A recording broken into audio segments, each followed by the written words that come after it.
জয়ের স্বর বদলে গেল। আমি উঠলে এমন একটা থাপ্পড় মারবো কান দিয়ে গল গল করে রক্ত বের হয়ে যাবে।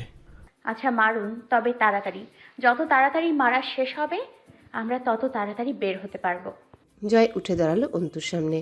বোরকা না পরে কি প্রমাণ করতে চাইতেছো? আমি কিছু প্রমাণ করতে চাইছি না, ওই দায়িত্ব আপনার ছিল, ও আপনি খুব ভালোভাবে পালন করেছেন, আর কিছু প্রমাণ করার নেই। ওই শালীন মেয়ে, এই জন্য তুই ল্যাংটা হয়ে যাবি? যার ইজ্জত নেই তার ঈমান নেই, আর ঈমান হলো পোশাক, সেই হিসেবে আমি ল্যাংটাই। তোর যুক্তিরে আমি শালি, যা বললাম কর। যুক্তির সাথে খারাপ কাজ না করে তার প্রেক্ষিতে পাল্টা যুক্তি দিলেও পারেন। ঘরে পরপুরুষ ঢোকানো মেয়ে লোক বোরকার মতো সম্মানিত পোশাক পরবে না। জয় 4 আঙ্গুলে অন্তুর গাল চিপে ধরল। আমার কোনো কর্মে আমার জীবনে আফসোস হয় নাই, তা কারণে চেষ্টা করলে মেরে পুঁতি রেখে যাব। আমার সামনে দুঃসাহস দেখে কম ভোগান্তি প্রহাস নাই। আগে যেভাবে চলতি সেই রকম চলবি। বোরকা পরে আয়। এটা আমার বাড়ি, আম্মু ভাবি পাশের ঘরেই আছে। আপনি আমার সাথে এমন করে তাদের কষ্ট দিচ্ছেন, শুধু শুধু আমার ভেতরে জেদ বাড়ছে। কি লাভ? জয় গাল ছেড়ে গলা চেপে ধরল 2 হাত দিয়ে। অন্তুর শ্বাসনালী আটকে এলো। জয় বলল, তোর ভয় লাগে না আমাকে? না, কোনো একদিন শাহজাদকে মেরে ফেলবো শালের মেয়ে। আমার কি পাল্টা মনে হয় তোর? আমি আমার মুখের উপর কথা বলা সহ্য করা ভুলে গেছি বহু বছর। কেউ কথা কয় না, সেই সাহস রাখিও নি কারো ভেতরে। তুই বলছিস একদম তুই। কেন, তোরে কি বেশি প্রশ্রয় দেই আমি? নয়তো ভয় লাগে না কেন তোর আমারে? অন্তু কথা বলার প্রয়োজন মনে করল না। জয় নিজেই গলা ছেড়ে দিল। অন্তুর চোখের শিরায় রক্ত উঠে এসেছিল। জোরে কয়েকটা শ্বাস ফেলল অন্তু। গলা শুকিয়ে গেছে, পানি খাওয়া দরকার। অন্তুর বড় দুর্দিন এসেছে। তারা আব্বুর ঘরে ঢুকে কেউ তাকে আঘাত করে, কিন্তু অন্তুর কান্না পেল না। অসহায়দের কাঁদতে নেই। সাদা রঙা একটা সালোয়ার কামিজ পরনে, সাদা ধবধবে ওড়না মাথায় গায়ে জড়িয়ে ফাইলটা হাতে ধরে বেরিয়ে গেল অন্তু। গলাটা ব্যথা হবে খুব, কণ্ঠনালীতে চাপ লেগেছে, মাথায় চাপ অনুভূত হচ্ছে। অন্তু গলির ভেতরে অনেকটা এগিয়ে গিয়েছিল। জয় বড় বড় পা ফেলে অন্তুর সামনে গিয়ে দাঁড়ালো। পেছনে গাড়ি দাঁড়ায় আছে, রাস্তাঘাটে মার খাস না আমার হাতে। অন্তু হেসে উঠল। রাস্তাঘাটে দেহ ব্যবসায়ী হিসেবে কত খ্যাতি অর্জন করেছি, কোনো হিসেব আছে আপনার? চারদিকে তাকান, দেখেছেন জানালা দরজা সব কিছুর ফাঁকে জোড়া জোড়া চোখ আমায় দেখতে মগ্ন। মার খেলে কি? গাড়ি যে বসো, হেঁটেই যাব আমরা। রাস্তাঘাটে ধৈর্যের পরীক্ষা নিচ্ছিস? যতদূর পাড়ার রাস্তা দিয়ে হাঁটছিল, লোকে কেউ কেউ নিজেদের পায়ের কাছে থুতু ফেলছিল, ঘুষুর ঘুষুর করছিল।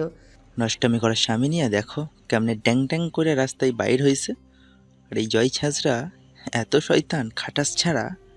বিভিন্ন ধরনের কথা আসছিল। আজ আর শুধু অন্তুকে বলা হয়নি, শুনতে হলো জয়কেও। জয়ের হাত পায়ে শিরশির করছিল, বেশ কয়েকবার অনিয়ন্ত্রণে চলে গিয়েছিল, আবার সামনে নিল নিজেকে। মোড়ের উপর তারা দুজন দর্শনীয় বস্তু হলো সবার কাছে। লোকে গাড়ি থামিয়ে হলেও তাদেরকে দেখার সুযোগ হাতছাড়া করছে না। করা উচিত না। কদিন আগে জয় আমি নষ্টামি করে ধরা পড়ে এই মেয়েটাকে বিয়ে করেছে, দেখা দরকার। জয়ের ইচ্ছে করলো অন্তুকে জবাই করে ফেলতে। তার মনে হলো এই পরিস্থিতিতে ফেলার জন্যে অন্তু হেঁটে এসেছে। অন্তু একটা রিক্সা ডাকলো। ভার্সিটি গেটে নামিয়ে দেবেন। জয় লাফ মেরে উঠে বলল। থানার দিকে গাড়ি ঘোরান মামা। অন্তু তাকালো। জয় না তাকিয়ে বলল, তোমার পরীক্ষা দুপুর 2টায়। রাত 11টা। কনকনে শীতের রাতে খালি পায়ে মেঝেতে দাঁড়িয়ে থাকা সাহসিকতার ব্যাপার। তরুর ভেতর আজ সে সাহস এসেছে। হু হু করে শীতল বাতাস নাকে মুখে ঢুকছে। তরু দাঁড়িয়ে রইল বারান্দার গ্রিল ধরে। তুলি ঘরের ভেতরে কোয়েলকে ঘুম পাড়া। জয় গান গাইতে গাইতে ঢুকলো। তুলি গম্ভীর মুখে তাকালো। গান যখন ভুলভাল নিজের মতোই গাইবি, তখন নিজে গান বানিয়ে গাইলেই পারিস। জয় আরো জোরে চেঁচালো। তুলি, ও তুলি, ও তুলতুলি, তুলতুলি রে, দোলনায় উঠে তুলি, গাছের উপর ডাল ধরে ঝুলি। তুলি রেগে বলল, চিৎকার করলে লাথি মারবে একটা। বের হ ঘর থেকে, আমার বাবু ঘুমাচ্ছে, যা বের হ। জয় বারান্দায় গিয়ে তরুর পাশে দাঁড়ালো। তরু চমকে উঠল। কিছু লাগবে আপনার? ডাকলেই হতো আমাকে। সুন্দর, তোকে একটা এমন যোগ্যপাতার কাছে বিয়ে দিয়ে দেবো, তুই তখন আমায় ভেবে গান বাঁধবি। চলে গেছো তাতে কি, নতুন একটা পেয়েছি, সরকারি চাকরিজীবী। পোলের আলো এসে অন্ধকার দূর করেছে বারান্দার। সেই আলোয় তরুর ছলছলে চোখ দুটো সজল হয়ে উঠল। জয় গ্রিলের উপর একটা ঘুষি মারল। চোখের মায়ায় বাঁধার চেষ্টা। Shit shit man. বাধা পড়ার সিস্টেম নাই ভিতরে। এরপর বাচ্চাদের মতো করে আহ্লাদ করার নাটক করে বলল। আমি পাখির ঘর বুঝি না রে। তরু হাসলো। তবুও ঘর বাঁধলেন, না বুঝেই বাঁধলেন। আমি ঘর বাঁধিনি, এক জঙ্গলি বিলাকে খাঁচায় পুড়েছি, সেটাও পরিকল্পিতভাবে। তুই দেখিস নাই শালি রে, শালি একদম ফায়ার, দেমাক দেখলেই ভয় লাগে। আজ দিমাগি না হয়ে হেরে গেলাম নাকি? জিতে গেলি, কারণ তুই আমায় পাসনি। খুব সুন্দরী সে। মানুষ হিসেবে তোর মতো সুন্দর না, শালির তেজ খুব বেশি। আর রূপ? হ, সুন্দর আছে। আচ্ছা, এত সাফাই গাইতে হবে না। শুনুন, না পেতে পেতে এমন অভ্যস্ত হয়ে গেছি আমি। আজকাল যে কিছু পাওয়ার কথা ভাবলেও খুব ভয় লাগে, যেন কোনো অস্বাভাবিকতা। ছোট থেকে বাপের আদর পাইনি, মায়ের কোল আঁচল কিচ্ছুই পাইনি, নিজের একটা ঠিকানাই পাইনি। হুট করে আপনাকে পেয়ে গেলে সামলাতে পারতাম না। চা খাবেন আপনি? আদা চা খেতে ইচ্ছে করছে, আমার জন্য বানাতে যাচ্ছি। আপনার জন্য বানাবো? তরু চলে যায় জয়ের সামনে থেকে। জয় চুপচাপ দাঁড়িয়ে রইল। তুলি এসে বসলো পেছনে বেতের মোড়ায়। আজকাল জয়ের মনে হয় সে পাপ করে। আগে মনে হয়নি। আগে মনে হতো ওসব ক্ষমতা আছে, করবেই, এসব তার স্বাধীনতা। কিন্তু আজ ব্যাপারটা অনুশোচনারও নয়। তরুর প্রতি যে স্নেহ এবং মায়াটা কাজ করে সেটা খুব জ্বালাতন করছে। পরক্ষণে মনে পড়ে অনুশোচনা হতেই পারে, পাপ বেশি হলে অনুশোচনা হয় মাঝে মধ্যে, তবে সেটাকে ধরে রেখে পাপ করা থামানো উচিত নয়। হামজা ভাই বলেছে পাপ জয়ের রক্তকণিকায় মিশে গেছে, তা ছেড়ে দিলে চলবে? চলবে যতদিন না নিঃশ্বাস থামে। জয় চলে এলো। তুলি অন্ধকারের জন্য বারান্দার কোনায় বসে থাকে। আজ কতগুলো মাস বাপের বাড়ি এসে পড়ে থাকা মেয়েটার চোখ দুটো উদাস। জয়ের সাথে কথা বললে ভালো লাগে, জয় ছাড়া আর কারোর সাথে সংলাপ বাড়ে না তার, চাপা স্বভাব। কিন্তু জয়ের ঠ্যাসমেরা কপট কটূক্তিতেও তুলির ভেতরে শান্তি কাজ করে। পাগল জয় ঠ্যাস মারতে মারতে সমস্যাটা শুনে নেয়, এরপর ধমকে উঠে আরেকটা গালি দিয়ে কান্না থামায়। কিন্তু আজ জয় নিজেই অশান্ত। ওকে থামিয়ে নিজের বিষাদ চাপাতে ইচ্ছে করলো না তুলি। রাত 1:30টায় দাবার বোর্ড নিয়ে বসলো জয়। অনেকক্ষণ দেখলো বোর্ডটাকে। এলোমেলোভাবে ইচ্ছে মতো এক একটা ঘুটিকে আরেকটা দিয়ে ধাক্কা মেরে সরিয়ে দিল। হামজা এসে বসে পাশে। জয় না তাকিয়ে হেসে উঠল। বউ রেখে আমার কাছে আসো রাত দুপুরে, মতলব তো ভালো থাকে না। হামজা কষে একটা ঘুষি মারল বাহুতে। বোর্ডটা ঘুরিয়ে নিল নিজের দিকে। গুটি সাজাতে সাজাতে হঠাৎই স্বর বদলে বলল, সব সয় বদনামি ছাড়া, সেটাই কানে আসছে তোর বদলতে। তোকে কি করা যায় তুই বল। কোথায় শুনলে বদনামি? আর্মিন আলোচনার বিষয়বস্তু হয়ে উঠেছে 10 গ্রামে। জয় ভ্রু কুচকায়। আজ যে সে তা নিজে প্রত্যক্ষ করেছে সেটা চেপে গিয়ে বলে, কোন খানকে চেনা কি বলে বেড়াচ্ছে? ওই বাড়িতে আছে, লোকে কথা শোনাচ্ছে। এই বাড়িতে আসলে তো আর কোনো সুরের বাচ্চা সাহস হবে না কথা শোনানোর। সামনে শুক্রবার তুলে আনতেছি, এরপর দেখবো কোন সমুদ্রের পোলায় পিছন চুলকায়। শিওর? হ্যাঁ, আমি দেখবার চাই কোন বাইঞ্চোতে জয় আমিরের ঘরের বউকে কথা শোনানোর হিম্মত হয়। আমি জাস্ট এটা দেখানোর জন্য হলে তুলে আনবো। ওই বাড়ির চেংড়িশালি পড়ে আছে, কথা তো শুনবই। এটা তো আমার দোষ না, কিন্তু সমস্যা হলো লোকজন খুবই উড়াউড়ি করতেছে। আচ্ছা, আমি কি মরে গেছি? এরা আমায় আজকাল পাত্তাই দিচ্ছে না, যা তা করে বেড়াচ্ছে, আর আমিও সহ্য করে যাচ্ছি। ঠিক করতেছি স্যার, লোক দামে দিচ্ছে না আজকাল। হামজা ঘরে ঢুকলো। রিমি হামজার পাঞ্জাবি ইস্ত্রি করছিল। অলস ভঙ্গিতে বিছানায় শুয়ে বলল, তোর ভাই চাচারা হাত পা ধুয়ে আমার পিছনে লেগেছে। শ্বশুরবাড়ির লোকের সাথে দ্বন্দ্ব করতেই যদি দিন যায়, আর সব পার্টি সামলাবো কখন? রিমি হাত থামিয়ে কিছুক্ষণ চেয়ে রইল হামজার দিকে। তখনই তরক করে উঠে বসে হামজা। রিমির হাত থেকে ইস্ত্রি কেড়ে নিয়ে কপাল টান করে। পাঞ্জাবি পরাবে? এত বেখালি হয়েছ কবে? মার্জিয়ার শরীরে দিন দিন গর্ভাবস্থার লক্ষণ প্রকাশ পাচ্ছে। শরীরটা অসুস্থ হচ্ছে ঘন ঘন।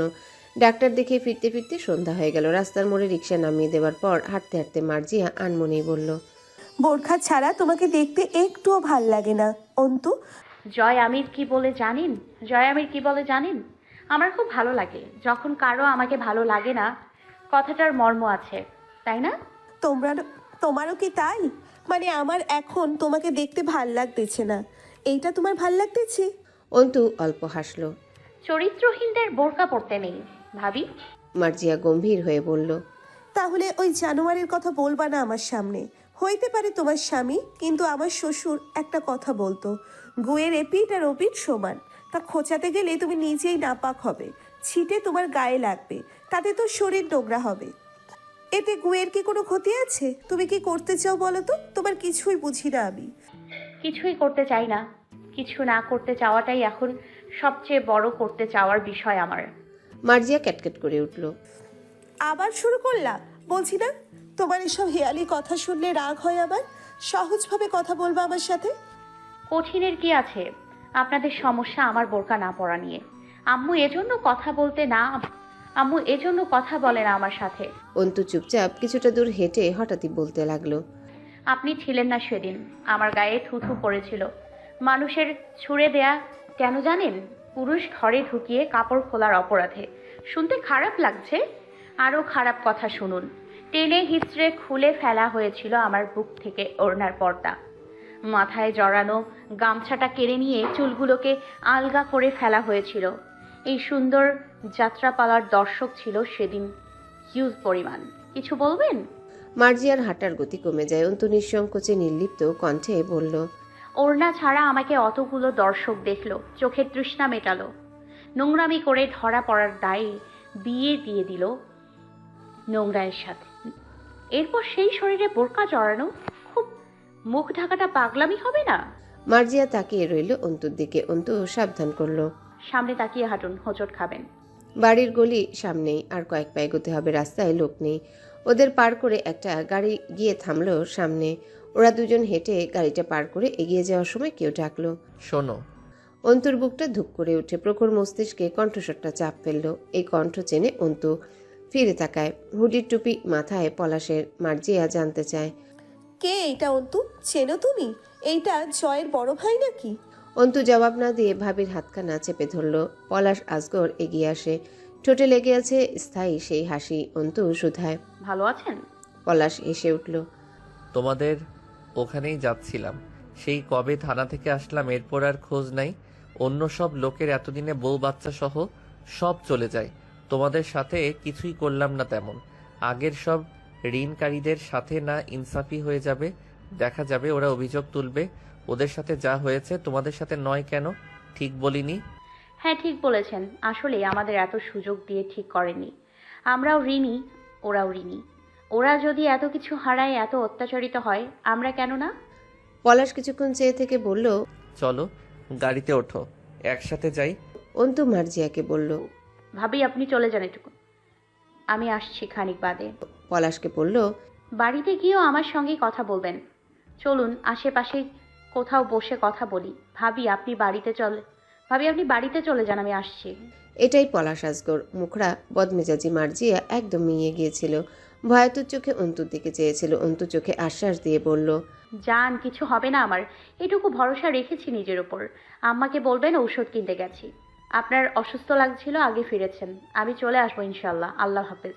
মার্জিয়া যেতে যেতে বারবার পেছনে ফিরে তাকাচ্ছিল। পলাশ অন্তুকে বলল, আচ্ছা, তোমার বাড়িতে আজ আপাতত গেলাম না, গাড়িতে ওঠো, অন্য কোথাও যাই। পায়ে হেঁটে যাই, চলুন। একটু হাঁটাও হবে, সন্ধ্যার রাস্তা হাঁটতে খারাপ লাগবে না। পলাশ ভ্রুকুচকে ঠোঁট দুটো একপাশে বাঁকিয়ে হাসছিল। অন্তুর ভেতরে ধুকপুক করছে। মস্তিষ্ক সে আতঙ্ক ভুলতে পারেনি। পলাশ যে কফি শপে নিয়ে গেল, কফি শপ হিসেবে বেশ লাক্সারিয়াস। ভেতরে আলোকসজ্জা ডার্ক। পলাশকে দেখে ম্যানেজার দৌড়ে এসে সালাম দেয়। অন্তু বুঝলো কফি শপটা পলাশের নিজস্ব। পলাশ গা ছেড়ে দিয়ে একটা চেয়ারে বসে পড়ল। অন্তু চারিপাশে তাকাচ্ছিল। লোকজন নেই। ভেতরের পরিবেশটা তৈরি করা হয়েছে আলো আধারের সংমিশ্রণে। টেবিলের উপর 3টে গ্লাস, একটাতে টিস্যু রাখা, একটা পানির বোতল, আরেকটা কাচের ফুলদানি। ভয় পাচ্ছ?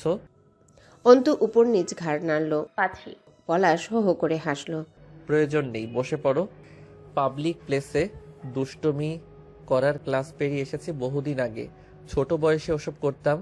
যাকে তোমরা ভদ্র লোকেরা বলো, ওই বখাটেপনা। পাবলিকের সামনে খেলি দেখানোটা প্রাথমিক ছাত্রদের কাজ। আমি হাই স্কুলের মাস্টার। অন্তু পলাশকে যতক্ষণ দেখেছে ততক্ষণ পলাশের ঠোঁটে হাসি আর জলজলে চোখ দুটোই ভয়ানক এক ইশারা খেলতে দেখেছে। পলাশ কফি আনতে বলল একটা ছেলেকে। আপনার টাকা 2 দিনের মধ্যে দিয়ে দিব। আপনি ছাড়াও আরও কিছু পাওনাদার আছে। জমি বিক্রি করতে হবে। জমি নিয়ে কিছু সমস্যা রয়েছে, সেগুলো মীমাংসা হচ্ছে না, বিধায় দেরি হচ্ছে। এর মাঝে আব্বুর ইন্তেকাল হলো। আমি আপনার কাছে 2 দিন সময় চাইছি। এবার আমি সময় নিচ্ছি। তোমার বাবা মারা গেছে? ইন্না লিল্লাহ। পলাশ দুঃখিত হওয়ার নাটক করল। অন্তুর শরীরকে বেশ কিছুক্ষণ চোখে গিলে হাসি প্রসারিত করে বলল, সুন্দর একটা ঘ্রাণ পাচ্ছি। তোমার শরীর থেকে আসছে বোধহয়। অন্তু তাকালো। আমি কোনো সুগন্ধি ব্যবহার করিনি। হা হা করে হেসে ওঠে পলাশ। গরু মরলে শকুন খোঁজ পায় কিভাবে? গরু মরার আগে সুগন্ধি মেখে মরে। মেয়েদের শরীরে নিজস্ব একটা ঘ্রাণ আছে, তার তুলনা বিশ্বের কোনো পারফিউমের সাথে হয় না। অন্তুর শরীরটা ঝাঁকি দিয়ে উঠল। জীবন তাকে কোন পর্যায়ের মধ্যে দিয়ে এগিয়ে নিয়ে যাচ্ছে তা এখনো বোঝা ওঠা হচ্ছে না। পলাশ গা ছেড়ে আরাম করে বসে ঘাড় বেঁকিয়ে বলল, ভাবছি তোমার পাশে গিয়ে বসলে গন্ধটা আরো ভালো পাওয়া যাবে। তাছাড়া খালি খালি চেয়ার ফাঁকা রয়েছে তোমার পাশেরটা। অন্তুর দৃষ্টি টেবিলের দিকে ছিল, উচকি হেসে ফেলল। শুধু ভাবছেন? এতটাও আশা করিনি আপনার কাছে। আপনার এতক্ষণে বসে পড়ার কথা ছিল। আপনার সাথে ব্যাপারটা মানায়। পলাশ ততক্ষণে উঠে দাঁড়িয়ে অন্তুর দিকে ঝুঁকে আসে। চোখের পলকে অন্তু টেবিলের উপরে থাকা কাচের ফুলদানিটা তুলে কাঠের চেয়ারে আঘাত করলো। সঙ্গে সঙ্গে ফুলদানি ভেঙে 3 টুকরা। হাতে থাকা টুকরোটা পলাশের গলায় উঁচু হয়ে থাকা স্বর্ণালীর উপরে ধরল। পলাশ চমকে গিয়ে ঝুঁকে পড়া থেকে সোজা হলে অন্তু উঠে দাঁড়ালো। ভাঙা কাচের চাপে পলাশের গলার চামড়ায় ছেদ পড়ে, কয়েক বিন্দু রক্ত বেরিয়ে আসে। ভুললে চলবে? সেদিন কোনো রকমে আপনার যারাই ছিলাম, আজ পাবলিক প্লেসে জবাই করে রেখে যাব একদম। তারপর মরার পর যা করার করবেন। আমার জয় আমির আর আপনার মধ্যে ফারাক একটাই, জয় বেঁচে থাকা নিয়ে খুব বিরক্ত, মৃত্যুকে বোধহয় খুব একটা ভয় পায় না, কিন্তু আপনি মৃত্যুকে খুব ভয় পান। অন্তু কাচের টুকরো ফেলে দিল ছুঁড়ে, ফ্লোরে পড়ে খান হয়ে গেল। অন্তু বসে পড়ে চেয়ারে। পলাশ ধীরে ধীরে 2 কদম পেছায়।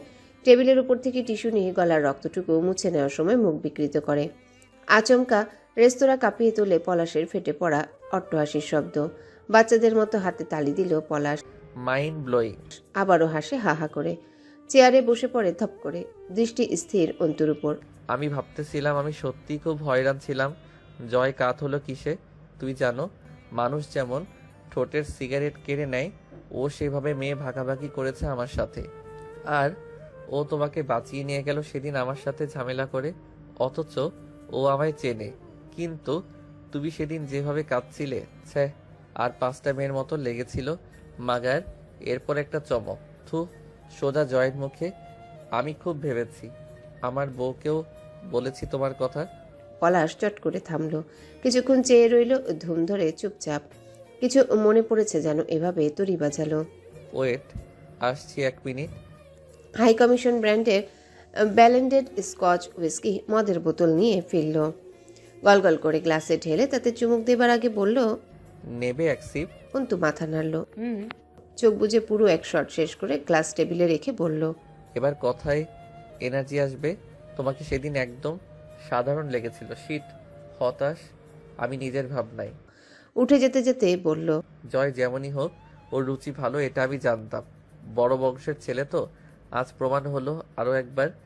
একটা ট্রে এনে বসলো আবার। তা থেকে 1 টুকরো আদা, কয়েকটা পুদিনা পাতা, সোডার কৌটা থেকে খানিকটা সোডা, 2 টুকরো লেবু, 2 চামচ চিনি নিয়ে তাতে হুইস্কি ঢাললো। 2 চুমুক খেয়ে বলল, বারবার ভালো লেগে যাচ্ছে তোমাকে। আমার বউ না থাকলে একটা চান্স দিতাম তোমার উপর। তোমাদেরকে 1 রাত পর ছেড়ে দেওয়া যায় না, বুঝলে? রেখে দেবার মতো তুমি, কিন্তু আমি আমার বউকে খুব ভালোবাসি।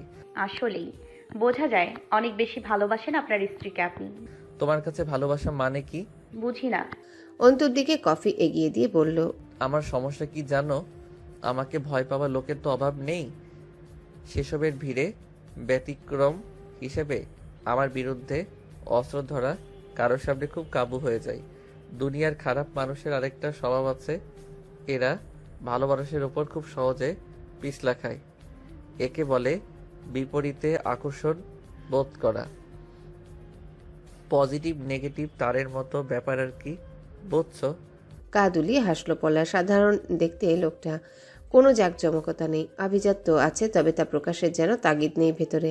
হুডির টুপি নামানো, নকশালদের মতো অস্বাভাবিক লম্বা কাঠামো, জলজলে চোখের মাঝ দিয়ে খিলানের মতো নাক। হাসলে গা ছমছম করে ওঠে, অথচ সারাক্ষণ হাসে ঠোঁট দুটো। পলাশ জিজ্ঞাসা করলো, আর তো কথাই বলছো না, শুধু কি টাকার জন্য এখানে এনেছি তোমাকে? তুমি চাইলে এই মুহূর্তে টাকা সব মওকুফ করে উল্টো আমি তোমাকে টাকা দিতে পারি। অন্তু চুপচাপ বসে রইল। মাথাটা ফাঁকা লাগছে, উঠে যাবার জন্য পা চলছে না। আচ্ছা, আর কি কি পর্যবেক্ষণ করেছো আমার, বলো শুনি। তোমার কথা শুনতে খারাপ লাগছে না? গলার কাছে জ্বলছে। এই একটা কাজ করলে অন্তু বলল, এখনো তেমন কিছুই জানা হয়নি। সাধারণ জ্ঞান দিয়ে বিচার করতে জানাশোনার দরকার পড়ে না, যা পর্যবেক্ষণ একদিনেই করেছি। পলাশ আবারও ঝুঁকে পড়ে অন্তুর কানে ফিসফিস করে বলল, তোমার পর্যবেক্ষণ আর আমার অভিজ্ঞতা, তোমার মানুষ খুন করার ইচ্ছা, বিদ্রোহ আর আমার পেশা। চলো এই নিয়ে একটা সিনেমাটিক খেলা খেলা যাক। ম্যানেজার এসে পলাশের হাতে একটা ইনটেক মদের বোতল ধরিয়ে দিয়ে চলে যায়। পলাশ হিপ ফ্লাস্কে মদ ঢেলে নিতে নিতে বলে, তোমার পিছনে আমার লোক পড়ে থাকবে, আমার আদেশেই থাকবে, ছেড়ে তো দিতে পারি না। তোমাকে বিন্দু জলের মতো বহুদূর গড়াবে তুমি, যা বুঝলাম। তুমি আজকের মতো শিউরে উঠে যতদিন বাঁচতে পারবে ততদিন খেলা তোমার, কিন্তু হারলে দামি মূল্য চেয়ে নেব আমি। আমি কোনো খেলা খেলছি না, যদিও আপনি আমার ভাইয়ের পাওনাদার। ভাই অপারগ টাকা পরিশোধ করতে, তাই তা আমার জিম্মায়। তবুও যদি ধরুন আমি জিতে যাই, পলাশ হুডি টুপি মাথায় তুলল। কি চাও? তখন চেয়ে নিব। পলাশ মাথা দুলিয়ে হাসে। সাবধানে থেকো, আসছি, খোদা হাফেজ। কপালে তর্জনীয় মধ্যমা আঙ্গুল ঠেকিয়ে সালাম জানানোর ভঙ্গিমায় ইশারা করে মদের বোতলটা হাতে ধরে বেরিয়ে যেতে যেতে বলল, রুবেল, ম্যাডামকে কফি না খাইয়ে যেতে দিস না। সোমবার বিকেল 4টা। ছাদের উপর পাশের বাড়ির পুচকে ছেলের ঘুড়ি এসেছিল। তখন জয় কবুতরকে দানা খাওয়াচ্ছিল। ঘুড়িটা ছাদে পড়তেই ধরেছে। তা তো ও পুচকেটাকে ফেরত দেয়নি। লাটাইটা অব্দি জোর করে কেড়ে নিয়ে সে এখন নিজে ঘুড়ি ওড়াচ্ছে। সাদা লুঙ্গিটা দুপাশ থেকে এনে দুই ঠ্যাঙের মাঝে আটকে রেখেছে। খালি গায়ে গলায় লাল টকটকে চওড়া গামছা ঝুলছে, কিন্তু লুঙ্গি গামছার সাথে পায়ে কালো চামড়ার বেল্টওয়ালা ফ্ল্যাট স্যান্ডেল। এটা এক অসঙ্গতি, তার উপর আবার চামড়ার স্যান্ডেলটার বেল্ট খোলা। দুর্দান্ত উঠছে ঘুড়িটা। পুচকে দাঁড়িয়ে কাঁদছে। জয়ের ভয়ে জোরে কাদার উপায় নেই। জয় বলে দিয়েছে, কান্নার স্থান কানে আসলে এখানে ধরে একদম দাঁতে কোপ মেরে শূন্যতে খাতনা করে দেব। পুচকে এমন ভয়ানক রিস্ক নেয়নি। সে নিঃশব্দে ফুপাচ্ছে আর দেখছে নিজের ঘুড়িটা জয় কিভাবে হানাদার বাহিনীর মতো দখল করে উড়াচ্ছে। জয় জিজ্ঞাসা করলো, তোর ঘড়ির দাম কত রে? কাগজ কিনে বানাইছে, তুমি আমাকে করে দাও। তোতলা শালা, সেই কাগজ তো আর তোর রূপ দেখে কেউ দেয় নাই কোন দোকানদার। যে ফটকা আমার কাছে উড়ুত তোর। কাগজের দাম কই হে? 6 টাকা। তোর বোন আছে?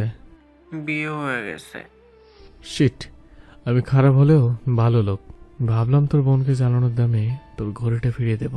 সেই বালিতে গুঁড়ো মানুষের এটো মিচামিচি তো মুখ রসে না আমার। বিয়ে দিবি ভালো কথা, আর কয়েকটা দিন পরে দিলে আজ ঘড়িটা পেয়ে যেতি। আমার ঘড়ি দাও। ওয়েট, ওই শালা তোতলা, তোর আমি জিজ্ঞেসি তোর বোন আছে কিনা? তুই বিয়ে হয়ে গেছে কইলিকা? বিয়ের প্রস্তাব দিয়েছি আমি, তুলে মারবো এক আসার। ভ্যাঁ ভ্যাঁ করে কেঁদে উঠল পুচকে। জয় ঠোঁট কামড়ে থাপ্পড় তুলে শাসালো, এই চুপ কর, এত বিশ্রীভাবে কেউ কাঁদে? হরুন ফাটা গলা মতো কেউ কাঁদে? হরুন ফাটা মতো গলা নিয়ে কাঁদছিস কেন? বল, যার কণ্ঠ ভালো না তার উচিত জীবনে না কাঁদা। নিচে থেকে কবিরের চেঁচানো শোনা যায়, ভাই নামেন, আইসি। তো কি নাচবো এক সাইড? আইস দাঁড়া, পায়ে মরছে ধরেছে। ঘড়ির সুতো লাটায় পেঁচিয়ে তা ছুড়ে দিয়ে বলল, এই তোতলু, ধর তোর ঘড়ি। আজ প্রথমবার শ্বশুর পেয়ে যাচ্ছে। তোর ওই বিশ্রীখানা অভিশাপের সাথে করে নিয়ে গেলে দেখা গেল গাড়ি উল্টে মরে পড়ে রইলাম। শ্বশুর বাড়িতে যাওয়াই হইবে না। জীবনে বাসন না কইরা মেরিট প্রেসার অবস্থায় মরা লাগবে। বাসন না করে মরা ঠিক না। গতকাল স্ট্রিট ফুড খাবো, এবার লিগালি ঘরের খাবার খেয়ে মরবো। গেটের সামনে দাঁড়িয়ে কবিরকে জিজ্ঞাসা করলো, জামাই জামাই লাগতেছে আমায়? কবির মুচকি হাসলো। রাবেয়া দরজা খুলতে সালাম দেয় জয়। ভালো আছেন আন্টি?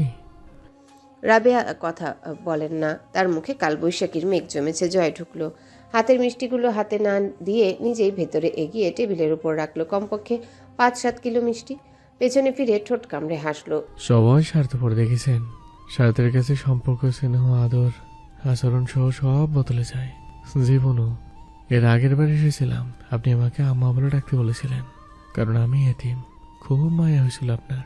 এর মাঝে আপনার কিছু ক্ষতি করেছি, আর আজ সেটা জবাবই দিচ্ছেন না। সুযোগ হলে জুতা তুলতেন আমার মুখে, অথচ আজও কিন্তু সেই এতিমই আছি। নাকি বাপ মা বেঁচে উঠেছে আমার? এমন কেউ নেই দুনিয়ায় যে নিঃস্বার্থ ভালোবাসে। এই জন্যই আমার মানুষকে ভালো লাগে। তারা সচেতন, খুব বোকা না। আপনাকেও ভালো লাগে। বিকৃত মস্তিষ্কে জয়। তার যুক্তি ও ধারণা মানুষ সমাজে তুলে ধরার উপযোগী নয়। যার কাছে পাপকে পাপ মনে হয় না, সে পাপ এবং পাপীর ঊর্ধ্বে। আশেপাশ দেখে জিজ্ঞাসা করলো, ঠিক আছে? রাবেয়া কথা বলল না। ওনাকে দেখে যতটা নিরুপায় লাগছিল তার চেয়ে বেশি দৃশ্যমান চোখের তারায় জয়ের জন্য ঘৃণা। জয় ক্লান্ত ভঙ্গিতে হাত দুটো মাথার উপর তুলে শরীর বাঁকালো। আচ্ছা, আপনি ওকে জানিয়ে দেবেন আমাকে আবার খুব ঘেন্না টেন্না করে নিশ্চয়। আমি আবার আমার হেটার্সদের সামনে খুব বেশি ঘুরঘুর করি, তখন মানুষটা কটমটায়, কিন্তু সাহস জোটে না কিছু বলার। তখন নিজের শক্তিকে অনুভব করি, তখন আবার একবার বুঝি আমি শক্তিশালী। ভালো লাগে ব্যাপারটা। অসভ্যের মতো অল্প হেসে সিরিয়াস হলো। কাহিনী হচ্ছে, আমাদের বাড়ির বউরা বাপের বাড়ি পড়ে থাকে না। শুক্রবার আরমিনকে নিতে আসবো। এখানে তেমন কিছু করতে হবে না, খুব বেশি লোকজন আসবে না বরযাত্রী হয়ে। যাদের না বললেই না, টুকটাক ভাই ভেতরে আসবে কয়েকজন, 20-50-এর মতো। আপনাদের কোনো ঝামেলা করতে হবে না। বৃহস্পতিবার বাজার পাঠিয়ে দেব, সকালে বাবুর্চি চলে আসবে। টাকটুক সহযোগিতা করলে ওরা এসব করে ফেলবে। রাবেয়া চোখে মুখের বিরূপতা অগ্রাহ্য করে এগিয়ে গেল ভেতরের দিকে। ভেতরে ঢুকতেই থমকে দাঁড়ালো। পলাশের কাছ থেকে ফিরে এক গাদা কাপড় চোপড় ভাঁজ করতে লেগেছে অন্তু। পেছনে ফিরেছিল জয়, ঠোঁট দুটো ফাঁক করে এক ঢোক গিলল।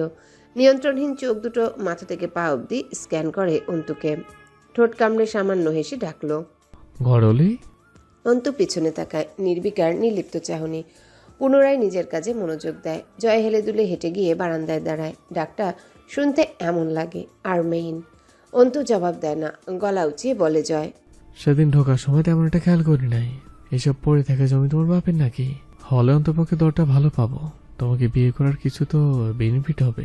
ফোন ভাইব্রেট হচ্ছিল, নাকমুখ কুচকে রিসিভ করলো। সমুদ্রের পোলা, তোর বউ মারো সংবাদ দিলে তোর একটা ললিপপ খাওয়াবো। রাহাত মিনমিন করে বলল, ভাই আমার তো বউ নাই, কিন্তু আপনার বউ মানে ভাবিজানরে নিয়ে কিছু বলার জন্য কল দিয়েছি। জয় জবাব না দিয়ে শীষ বাজালো দুবার। আপনি কি গেছেন শ্বশুর বাড়ি? ভাবি বাসায় পৌঁছাইছে? জয় চুপচাপ কলটা কেটে দিল। রুমে এসে অন্তুর বিছানার উপর টান টান হয়ে শুয়ে পড়ল, জুতা পরা অবস্থায়। পাশেই বসে অন্তু মনোযোগ দিয়ে কাপড় ভাঁজ করছে। চোখ দুটো বুজে শান্তভাবে জিজ্ঞাসা করলো, কোথায় গিয়েছিলে? ভাবিকে ডক্টরের কাছে নিয়ে গিয়েছিলাম। আর কোথায় যাওনি কেন? পলাশের সাথে কফি শপে গিয়েছিলাম। জয় চোখ বুজেই হাসলো নিঃশব্দে, হাসি মুখে বলল, কেন? সেদিন তোমার মারা খাওয়া থেকে আমি বাঁচিয়েছি বলে বেঁচে থাকতে ইচ্ছা করছে না? দড়ি ছেড়ে মারা খেতে গিয়েছিলে নাকি পলা যা করতে গিয়েও ছেড়ে দিয়েছিল সেদিন, তার বাকিটুকু উপভোগ করতে গিয়েছিলে?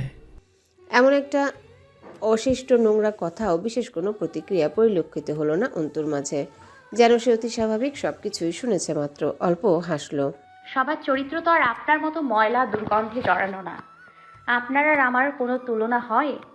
আপনি হলেন নর্দমায় জন্মানো পতঙ্গ, আমি মনে হয় অত খারাপ না, ঠিক না? জয় সম্মতি জানালো। ঠিক, তবে একদিনে আমার সব পড়ে ফেলবে। নিজেকে লিখতে বহু বছর লাগিয়েছি আমি, একদিনে করিনি নিজেকে, অথচ আমি তো খুব দ্রুত করে ফেলেছ আমায়। Not fair ঘরলি।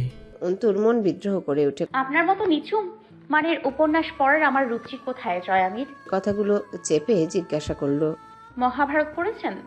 পুরোটা পড়িনি। শকুনি মামা নিশ্চয়ই আপনার খুব প্রিয়। দুর্যোধনকেও ভালো লেগেছিল। স্বাভাবিক। আসল কথা বলো। শকুনি মামা বলেছিলেন সুগন্ধ, দুর্গন্ধ এবং মানুষের স্বভাব কখনো লুকায়িত থাকে না। অর্থাৎ এগুলো আবিষ্কার করার জন্য বেশি খাটুনি করার প্রয়োজন নেই। যার কাছে যা নেই সে তার মর্যাদা বা কুফল কিছুই বোঝে না। একজন সম্মানী ব্যক্তি আরেকজনের সম্মানকে খেলার বস্তু মনে করবে কোন দুঃখে? যার চরিত্র ভালো সে অন্য কারোর চরিত্রকে বাজারে তুলতে পারে। জয় মাথা নাড়ল। পারে না, কথা ঠিক। আমার সম্মান নেই, আমি তোর সম্মানের মর্যাদা বুঝি না, ভবিষ্যতে বোঝার কোনো সম্ভাবনাও নেই। কিন্তু এখন তোর বন্ডামি তোর কাছে রাখ। পলাশ মোস্তাকিনের সাথে নিজের সাক্ষাৎ করে আমার সামনে তোর সন্ন্যাসী সাজার চেষ্টা খুবই ভালো লেগেছে আমার। তবুও এই ধরনের বালের পেছাল এখানে থামা, নয়তো বলির চাপাতি খুন করে রেখে যাব। তোর লেকচার আমার কোনো কালেই ভালো লাগে না। বউ মারা ভালো কাজ, কিন্তু ভালো কাজ আমি করি না। মারার হলে ঠুকঠাক মেরে ফেলে রাখা কোনো ভালো কাজের কথা না। মারলে কোনোদিন জানটা একটানে বের করে নেব। যা বলতে এসেছি শোন। অন্তু ভাঁজ করা কাপড় র্যাকে সাজিয়ে রাখার জন্য উঠে দাঁড়ায়। জয় আবার টান হয়ে শুয়ে বলল, শুক্রবার দিন লোক আসবে ও বাড়ি থেকে, মার্কেট করতে হবে। ভাবি বললো আজকাল নাকি মার্কেট মেয়েরা নিজেরাই করে, তোমাকে নিয়ে যেতে বলছে মার্কেটে। তাছাড়া মাগি মানুষের বাজার জীবনে করি নাই, ওসব বাল ছাড়া আমি কিনতে পারবো না। কাল সকালেই তৈরি থাকো। আপনাদের পছন্দ মতো কিনলেই চলবে, ফ্যাশন নিয়ে আমার কোনো সেন্সিটিভিটি নেই। জয় খুঁটিয়ে দেখে অন্তুকে। নারী দেহের প্রতিটা ভাঁজে জয়ের পৌরুষ নজর পরিভ্রমণ করে শেষ অবধি থামে অন্তুর কাঁধ থেকে বুক অবধি। নিঃশ্বাস ভারী হয়, জোরে করে শ্বাস ফেলে ঘাড় ঘুরায় অন্যদিকে। তখনই অন্তু বলে ওঠে, কিন্তু আমার একটা শর্ত আছে। জয় বালিশটা খাটের বক্সের সাথে হেলান দিয়ে তাতে পিঠ এলিয়ে দিয়ে বলল, এমন ভাব করতেছো যেন আমি তোমার সব শর্ত মঞ্জুর করতেছি। তোমায় ও বাড়িতে নিয়ে যাওয়ার প্রস্তাব দিয়েছি, বিয়ে হয়েছে, তুমি দায়বদ্ধ। কি শর্ত দিবে? সিনেমার হিরোদের মতো আলাদা হবে? অন্তু কথা বলল না। জয় খ্যাক খ্যাক করে উঠল। নাটক করো না, কি চাও বলো। আস্তে করে উঠে পা ঝুলিয়ে মাথা নত করে বসে, দু হাতের তালু বিছানায় ঠেকালো। কুড়িগ্রামে আব্বুর কিছু পৈতৃক জমি আছে। মেজো চাচা সেটা দখল করে আছে, সেখানে নিজের খামার দিয়েছে। পলাশের পাওনা ছাড়াও আব্বুর বেশ কিছু ঋণ আছে। প্রতিদিন বাড়ি বয়ে লোক আসছে। আব্বু যাওয়ার পর ওরা ভয় পাচ্ছে আমরা হয়তো টাকা আর দিব না। তাগাদা বেড়েছে। আপনি জমিটা কাকার কাছে থেকে দখল নিয়ে সেটা বিক্রি করে টাকা এনে দেবেন। খামার পরিষ্কার না হলে ক্রেতা রেজিস্ট্রিতে যাব না। জয় কিছুটা সময় নিয়ে মাথা তুলল, চোখ খা স্বরে বলল, আমাকে তোমার দখলদার মনে হয়? অন্তু অবাক হবার ভান করে সামান্য হাসলো। আপনার মনে হয় না? শুধু আমার কেন, সবারই মনে হয়। রাজনীতিবিদদের কাজ কি? দখল করা, সেটা হোক ক্ষমতা, সম্পত্তি, মানুষের অধিকার অথবা জনসাধারণের জীবনের সুখ। আপনাদের নৈতিক দায়িত্ব দখলদারি, তবুও লোকে আপনাকে পছন্দ করে। হতাশ আমি। জয় বাঁকা হেসে ঘাড় ঘুরালো।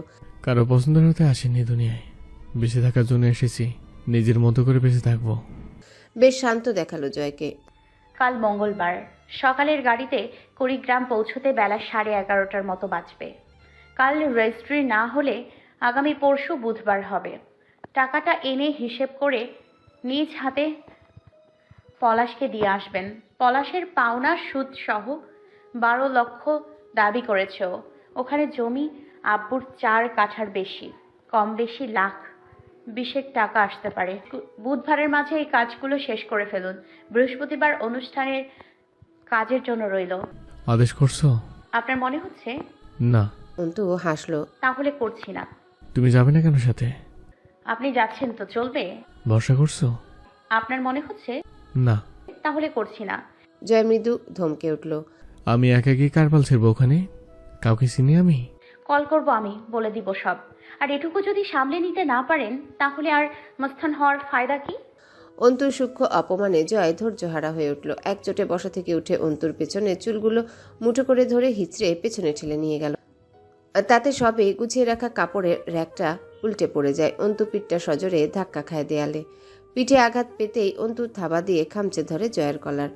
বুকের উপর আঁচল লেগে চামড়া উঠে যায় জয়ের বুকের। অন্তু ছাড়ে না, মাংসাশীর মতো খাবলে ধরে চিবিয়ে বলে, মস্তান নন আপনি কুকুর। ভুলটা শুধরে নিয়েছি, এবার ছাড়ুন। মানুষের ভুল হয়ে যেতেই পারে। মস্তান তো ভালোই, আপনি কি আর তেমন? রাস্তায় রাস্তায় কিছু কালো কুকুরেরা ঘুরে বেড়ায় না? মানুষ দেখলেই হামলে পড়ে, আপনিও তাই। জয় এক অদ্ভুত প্রতিক্রিয়া দেখালো। ও বোধহয় শুনতে পেল না অন্তুর ভৎসনাগুলো। পাঁচড়াপাঁচড়িতে অন্তুর ওড়না পড়ে যায় একপাশ থেকে। এর আগেও দেখা হয়েছে এভাবে অন্তুকে। তখন যে চাহিদা জাগেনি, তাকিয়ে থাকতে ইচ্ছা করেনি এমন নয়, পরিস্থিতির প্রতিবন্ধকতায় চাপা পড়েছে সেসব। আজ হলো না। ক্রমশ তীব্র পৌরুষ দেহটা পাগলামি শুরু করলো জয়ের। বুকের আঁচড়ে যখন জ্বলন উঠেছে, জয়ের শরীরটা আচমকায় অন্য চাহিদায় মনোযোগ পেল। অন্তু সুন্দরী, এত কাছ থেকে আরও বেশি লাবণ্যময়ী লাগছিল। ক্ষুধার্ত জয়ের এত কাছে হাতের থাবায় মেয়েটাকে পেয়ে এত কাছ থেকে ছুঁয়ে থেকে জয়ের ক্ষুধাটা জেগে উঠল। 27 বছরের যুবক ছেলেটার সামনে অন্তুর ক্ষিপ্ত নিঃশ্বাসের ওঠানামা করা বুকটা নেশাদ্রব্যের ন্যায় লাগলো। জয়ের নিঃশ্বাস ভারী হলো। পশমে ঢাকা বুকের ভেতরটায় আলোড়ন উঠল। অন্তুর ঝুলে থাকা হাতটা শিথিল করে অপর হাত দিয়ে অন্তুর একপাশে ঝুলে থাকা ওড়নাটা একটু একটু করে টেনে নিয়ে হাতের মুঠোয় গোছাতে শুরু করলো। অন্তু থমকে যায়। জয় অন্যমনস্কভাবে অদ্ভুত শহরে বেহায়ার মতো আবদার করে, একটা চুমু খাই তোমার ঠোঁটে। অন্তুকে প্রতিরোধ করার সময়টুকু দেয় না। জয় বিড়বিড় করে ওঠে, মেয়ে মানুষ জীবনে স্বীকার করবে না। দাড়ি গোফের মুখটা অন্তুর ঠোঁটে লাগায় শক্ত একটা চুমু। অন্তুর ওড়নাটা তখনও জয়ের হাতে পিষে যাচ্ছে। যতটা জোর জয় সুতোর ওড়নাতে দিচ্ছিল, ঠিক ততটাই হিংস্র হয়ে ওঠে তার ঠোঁট এবং অপর হাতটা। অন্তু জয়কে বাধা দিতে হাত তুলতে ওড়নাসহ হাতটা চেপে ধরে অন্তুর চোয়ালে অপর হাত গেড়ে দেয়। অন্তুর হাতের কবজির নিচে রক্ত চলাচল বন্ধ হয়ে যেতে চায়। জয়ের হাতের রিসলেটের আঁচড়ে নরম হাতে চামড়া বিদীর্ণ হয়। এভাবে কেটে যায় মিনিট খানেক। জয় সরে দাঁড়ায়। হাঁপে ওঠার মতো জোরে জোরে বিক্ষিপ্ত শ্বাস ফেলতে ফেলতে বলে, এবার কি বলবে দর্শক? চলবে? তাই বলো। আর এক মুহূর্ত দাঁড়ায় না। অন্তুর ওড়নাটা হাতের মুঠোয় পেঁচিয়ে বেরিয়ে যায় ঘরের বাইরে। অন্তু শান্তভাবে জয়ের যাওয়ার দিকে কিছুক্ষণ চেয়ে থেকে থু করে দুবার থুতু ফেলে মেঝেতে। হাত দিয়ে ঠোঁট ঘষে, আবার থুতু ফেলে। ওপরের দিকে তাকিয়ে তাচ্ছিল্য হাসে। আমার স্বামী এই কুকুরটা এভাবেই সহ্য করতে হবে প্রতিবার যখন কাছে আসবে। কি বিধান আপনার! মানা করলে নাকি আপনার ফেরেশতারা অভিশাপ দেয়। আপনি মহান মালিক আমার। অন্তিক আবার একটা ছোট্ট দোকানের খোঁজ করেছে। মানুষের ব্যক্তিত্ব নষ্ট হতে বাধ্যতামূলক একবার ব্যক্তিত্বহীনের মতো কাজ করায় যথেষ্ট। অন্তিকের জন্য তার পরিবারের সাথে যা হয়েছে তা সে ভুলতে পারবে না। সব ভুলে নিজেকে সংসারে সক্রিয় করার মনোবলটুকু নিঃশেষ হয়ে গেছে কোথাও। রাতে মার্জিয়া বলল, জয় আবির এসেছিল, সে কোনো প্রতিক্রিয়া দেখায়নি। যেভাবেই হোক বিয়ে হয়ে গেছে, আব্বু নিজে বিয়ে দিয়ে গেছে, আর বলার কি থাকে। অন্তিকের কাছে জয় আমির নর্দমার পচা নাপাক ময়লা, যা ঘৃণ্য বর্জনীয়। তার কারণে অন্তুর সাথে যা হয়েছে তা ছিল অপরিকল্পিত। অন্তুর জন্য কলিজা ফাটে, অথচ সান্ত্বনা দেবার ভাষা নেই। আবার মনে হয় ওর বোন এমন দুর্বল নয়। অন্তুর কাছে যুক্তি, ধৈর্য, কথার বান, প্রতিরোধ ও প্রতিবাদের সাহস সব আছে। অন্তু বারান্দায় এক কাপ কড়া চা আব্বুর বসার চেয়ারখানাতে রেখে আব্বুকে জিজ্ঞাসা করলো, তুমি চাতে চিনি খাও না কেন বলো? পাঞ্চে লাগে না? আমি তো জীবনে তোমার চা মুখেও দিতে পারি না। আমজাদ সাহেব বেতের তৈরি রকিং চেয়ারে বসা। চেয়ারটা তিনি যেদিন শখ করে বানিয়ে আনলেন, কি যে খুশি লেগেছিল চোখে মুখে। গাম্ভীর্যের পেছনে এক শৌখিন মানুষ ছিলেন। অন্তু চেয়ারে হেলান দিয়ে আব্বুর দিকে চেয়ে থাকে। আজ কোনো কথা বলছে না, জবাব দিচ্ছে না। অন্তু ছটফট করে উঠল, কি হয়েছে তোমার আব্বু? কথা বলছো না কেন? তোমার অভিমান সহ্য করার সাধ্যই আমার নেই। তোমরা আর কত কি সহ্য করাবে আমাকে? অনেকক্ষণ পর বললেন আমজাদ সাহেব, তুই চলে যাচ্ছিস অন্তু? ওই বাড়ি যাব না আমি। তুই আসিস রোজ, আমি এখানেই থাকবো। অন্তু চমকে উঠল। এ কথা কেন মাথায় আসছে? অন্তিক এসে বসে আব্বুর চেয়ারটায়। আব্বুর অবয়বটা মিলিয়ে যায়। অন্তু চারিদিকে তাকায় আকুল হয়ে। অন্তিক জিজ্ঞাসা করলো, চাটা আমি খাবো, একটু চিনি এনে দিবি? দুই ভাই বোন অনেকক্ষণ যাবৎ চেয়ে থাকে একে অপরের চোখের দিকে। ঘোর নীরবতায় কাটে ততক্ষণ। অন্তু পরে উঠে দাঁড়ায়। ছোট চিনির কৌটা এনে 2 চামচ চিনি দিয়ে অন্তিকের কাপে। অন্তিক যেন লজ্জিত বোধকে পাত্তা না দিয়ে বলে, চা আব্বুর জন্য বানিয়েছিলি তাই তো? বড় ভাই বাপের মতন হয়। চাটা খাওয়াটা খুব অসঙ্গতি হবে না। আমি তোর ভাই নই অবশ্যই, ঠিক বলেছি? এমন ভং ধরিস কথাবার্তায় যেন খুব শিক্ষিত আর বিজ্ঞত। বরের মালা গলায় তুলেছিস, আমার সামনে বুঝগ্রি কথাবার্তা বলতে আসবি না, বিরক্ত লাগে। অন্তু ঠ্যাস মারা কথাতে অন্তিক হেসে ফেলল। পাপ আর বিদ্যুৎ প্রথমে নিজেদের বাপকে মারে শুনেছি, আমার বাপ আমায়ও ছাড়েনি। অনেকক্ষণ মাথা ঝুঁকিয়ে চুপচাপ বসে থেকে বলে অন্তিক, পলাশ কি করছিল তোর সাথে? পলাশের ব্যাপারে কিছু জানিস? এমন কিছু যা জানা আমার উচিত। প্রসঙ্গ এড়িয়ে নিজে প্রশ্ন করলো অন্তু। সকাল 11টার দিকে অন্তিককে সাথে নিয়ে অন্তু রওনা হয় মুস্তাকিনের ফ্ল্যাটের উদ্দেশ্যে। আয়নার সামনে দাঁড়িয়ে চুলগুলো হাতে খোপা করার মুহূর্তে রাবেয়া রুষ্ট কণ্ঠে বললেন, বোরখা ছাড়ছিস? এমনি চলাফেরা করে মেয়ে মানুষ? জাহান্নামী হয়ে গেছিস তুই? আল্লাহরে ভয় লাগে না? বেপর্দা বেহায়াদের মতন চলাফেরা করতে শিখছিস? অন্তু খোপাতে ছোট্ট ক্লিপ লাগাতে লাগাতে বলে, কিসের পর্দার কথা বলছো আম্মা? খারাপ শরীরে বোরখার পর্দা? যে মেয়ে পুরুষ ঘরে ঢোকায় তার পর্দা? মাছি তাড়ানোর মতো হাত নাড়ে অন্তু। মূর্খ তুমি। মনের সান্ত্বনায় পর্দা করে রাস্তায় বের হয়ে মানুষের যে নোংরা ভাষাগুলো শুনবো, তাতে পাপ বাড়বে আম্মা। কি বলো তো? মানুষের আসল পোশাক তা আছে আমার। কাপড়ের পোশাককে শরীর ঢাকলেই কি, আর না ঢাকলেই বা কি? নেহাত সভ্যতার খাতিরে পোশাক পরা। যখন সম্মানের ভূষণ দেহ থেকে খুলে পড়ে গেছে, কিসের পোশাক গায়ে চড়াবো? লোক দেখানো হয়ে যাবে না? আর ওটাকে রিয়া বলে। ঔষধ খেয়ে নিও, বের হচ্ছে। মুস্তাকিন থাকে দিনাজপুর বাসেরহাটের ঢাকা দক্ষিণ রোডের মিশরা উদ্দিন সরণিতে। ফ্ল্যাট বলতে 6 তলার বাড়ির একটা ইউনিট। মুস্তাকিনের ঠোঁটের কোণে সেই মুচকি হাসি ঝিকমিক করছিল। নিজের হাতে নাস্তা বানিয়ে আনলো। সোফায় বসে বলল, কি ব্যাপার, রাস্তা ভুল করে? প্রয়োজনে। মুস্তাকিন হাসলো। প্রয়োজন ছাড়া মানুষ বিশ্বাসও ফেলতো না। প্রয়োজন ছাড়া মানুষ নিঃশ্বাসও ফেলতো না। নেহাত বেঁচে থাকার প্রয়োজনে মিনিটে কম বেশি 20 বার শ্বাস প্রশ্বাস ফেলে। কি প্রয়োজনে এসেছেন? চুপচাপ তাকিয়ে রইল অন্তু। মুস্তাকিনকে ওর কোনোদিনও সাধারণ কেউ মনে হয়নি। কিছু একটা আছে লোকটার মাঝে, কিছু একটা। সেই কিছু একটা যে কি তা আন্দাজ করা দুঃসাধ্য। যেন লোকটা যে কোনো পরিস্থিতিতে অস্বাভাবিক রকমের শান্ত থাকার বিশেষ গুণ সম্পন্ন। মুস্তাকিন হাসল। উকিল হবার আগেই যদি এভাবে স্ক্যান করেন, এনার্জি লস ম্যাডাম। এই জরুরি দৃষ্টিকোণ বাঁচিয়ে রাখুন, আপনার ভবিষ্যৎ পেশায় অতি প্রয়োজনীয়। এখনই খরচা করবেন না অপ্রয়োজনে। লোকটা হাসে বেশি। তো আপনি বলছেন আপনাকে নিরীক্ষণ করার প্রয়োজন নেই? নিজেকে খাঁটি বলছেন? ফের হেসে ফেলল মুস্তাকিন। খাঁটি? সে তো স্বর্ণও হয় না। 24 ক্যারেটকে লোকে খাঁটি স্বর্ণ বলে জানে, অথচ এটা জানে না স্বর্ণে খাদ না মেশালে গহনা তৈরি করা যায় না। স্বর্ণ নরম ধাতু, ওতে খাদ না মেলালে তা দিয়ে অলংকার গড়া যায় না, গড়লেও তা মজবুত হয় না। আর খাদ মেশানো স্বর্ণ কখনো 24 ক্যারেট হয় না। অন্তু চোখে হাসল। অর্থাৎ খাঁটি মানুষেরা দুর্বল, তাই না? আমিও বুঝি আজকাল। আমি একটু ব্যাকডেটেড মানুষ, কফিতে তৃপ্তি কম পাই। চা ভালো বানাতে পারি, টেস্ট করে দেখুন, নয়তো পরিশ্রম বৃথা যাবে। কথা শেষ করে নিব, ঠান্ডা হোক। আপনি আমায় পলাশের ব্যাপারে বলুন, কিছুই লুকোবেন না, এবং এটা জিজ্ঞেস করবেন না কেন জানতে চাইছি। আপনার উকিল হওয়া ঠিক আছে। আচ্ছা, আপনার উকিল হওয়ায় ঠিক আছে, শুনানি পেশ করায় খুব দক্ষ হবেন। তবে রাজনীতিতে গেলে ভালো হতো। কথার ভাষণেই পার্টি আপনার। ভালো কথা জানেন, খুব সাজানো। অন্তু চুপ রইল। অন্তিক দর্শকের মতো বসে আছে, দৃষ্টি অন্তুর মুখের দিকে, যেন মনেই নেই এমন ভঙ্গিতে মুস্তাকিন জিজ্ঞাসা করল, এটা কত সাল চলছে যেন? অন্তু জবাব দিল, 2014 চলছে। রাজনৈতিক নেতাকর্মীদের মধ্যে পরস্পরের সম্পর্কগুলো যেমন উপরি হয়, ঠিক তেমনইভাবে রাজনীতিতে থাকতে গেলে বিভিন্ন ধান্দার বিভিন্ন ধরনের লোকের সাথে লেওয়াজ করে চলতে হয়। সেভাবেই একটা লেওয়াজ ছিল হামজা ও জয়ের পলাশের সাথে।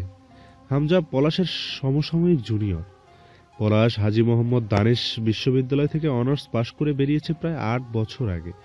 ভার্সিটিতে থাকাকালীন সে ছিল ওখানকার ছাত্রদলের এক সাধারণ সম্পাদক। অথচ ভার্সিটির পাঠ চুকিয়ে বের হতেই সে ছাত্রদল থেকে একদম অব্যাহতি নিয়ে নিল। ব্যবসা শুরু করলো নিজের।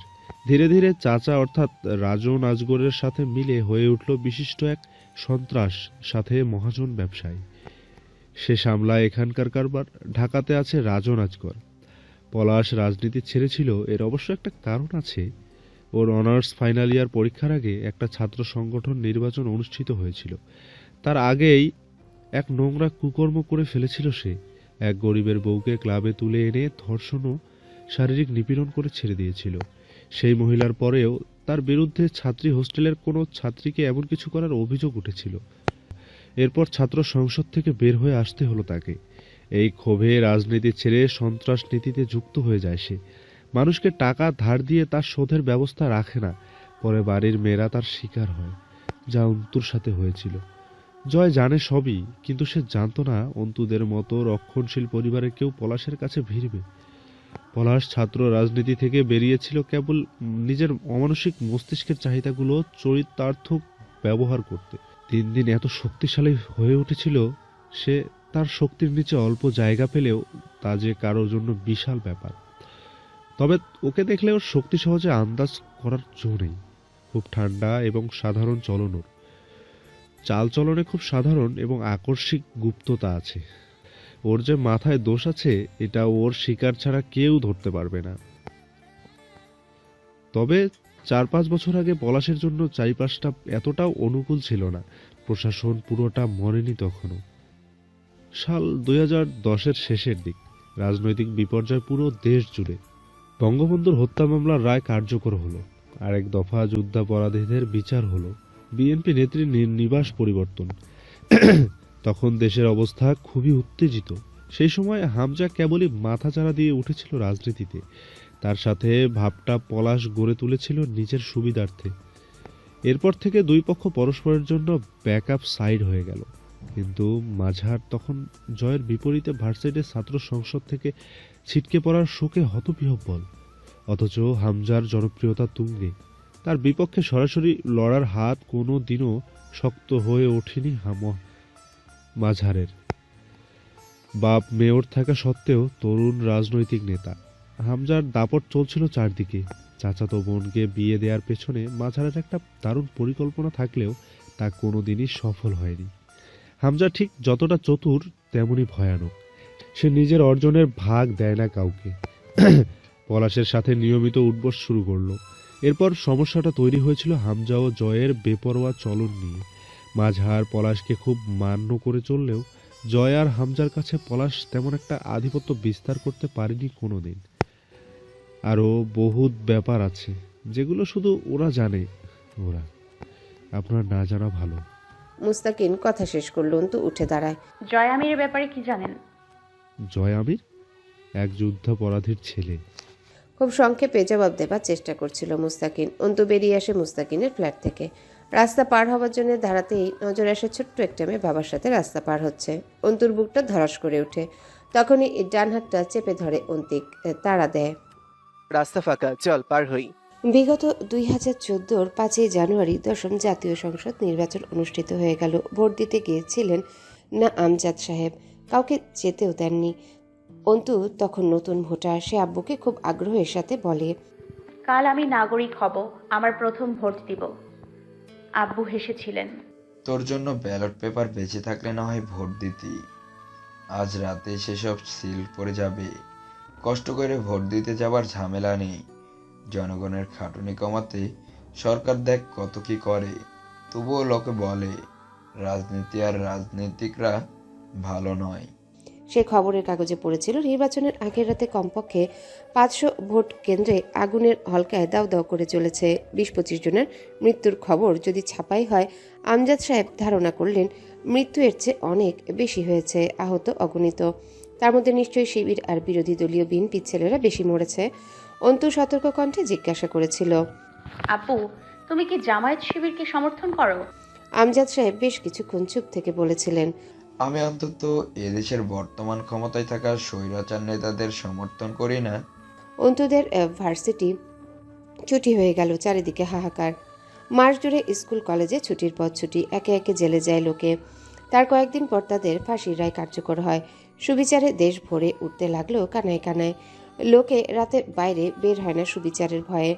কোথাও তাদের উপর না সুবিচার ঘটে যায়। এমনিতে এত সুবিচার এই 1,47,570 বর্গ কিলোমিটার সীমানার দেশে আটছে না, উতলে পড়ে যাচ্ছে। বাইরে বের হওয়া লোকের নিশ্চয়তা নেই ঘরে ফেরার। বিনা নোটিশে কারাদণ্ড হয়ে যায় আজকাল মানুষের। এভাবে পেরিয়ে যায় প্রায় 6 মাসের মতো। জুলাই মাসে সবকিছু সামান্য স্বাভাবিক হওয়ার পরই সবকিছু চলতে শুরু করলো। কতদিন এভাবে চলা যায়? উত্তাল ঢাকা শান্ত যেন। নির্বাচন থামানো যায়নি। ঠিক ক্ষমতায় বসে পড়েছে ভক্ষকগণ। এই শোক এবং হতাশায় আর বিরোধী বিপ্লবীরা একে একে জেলে যাওয়ার হতাশায় নিমজ্জিত তারা। আইনস্টাইন বলেছিলেন পৃথিবীর প্রায় সকল তুলনাকে আপেক্ষিকতা দিয়ে ব্যাখ্যা করা যায়।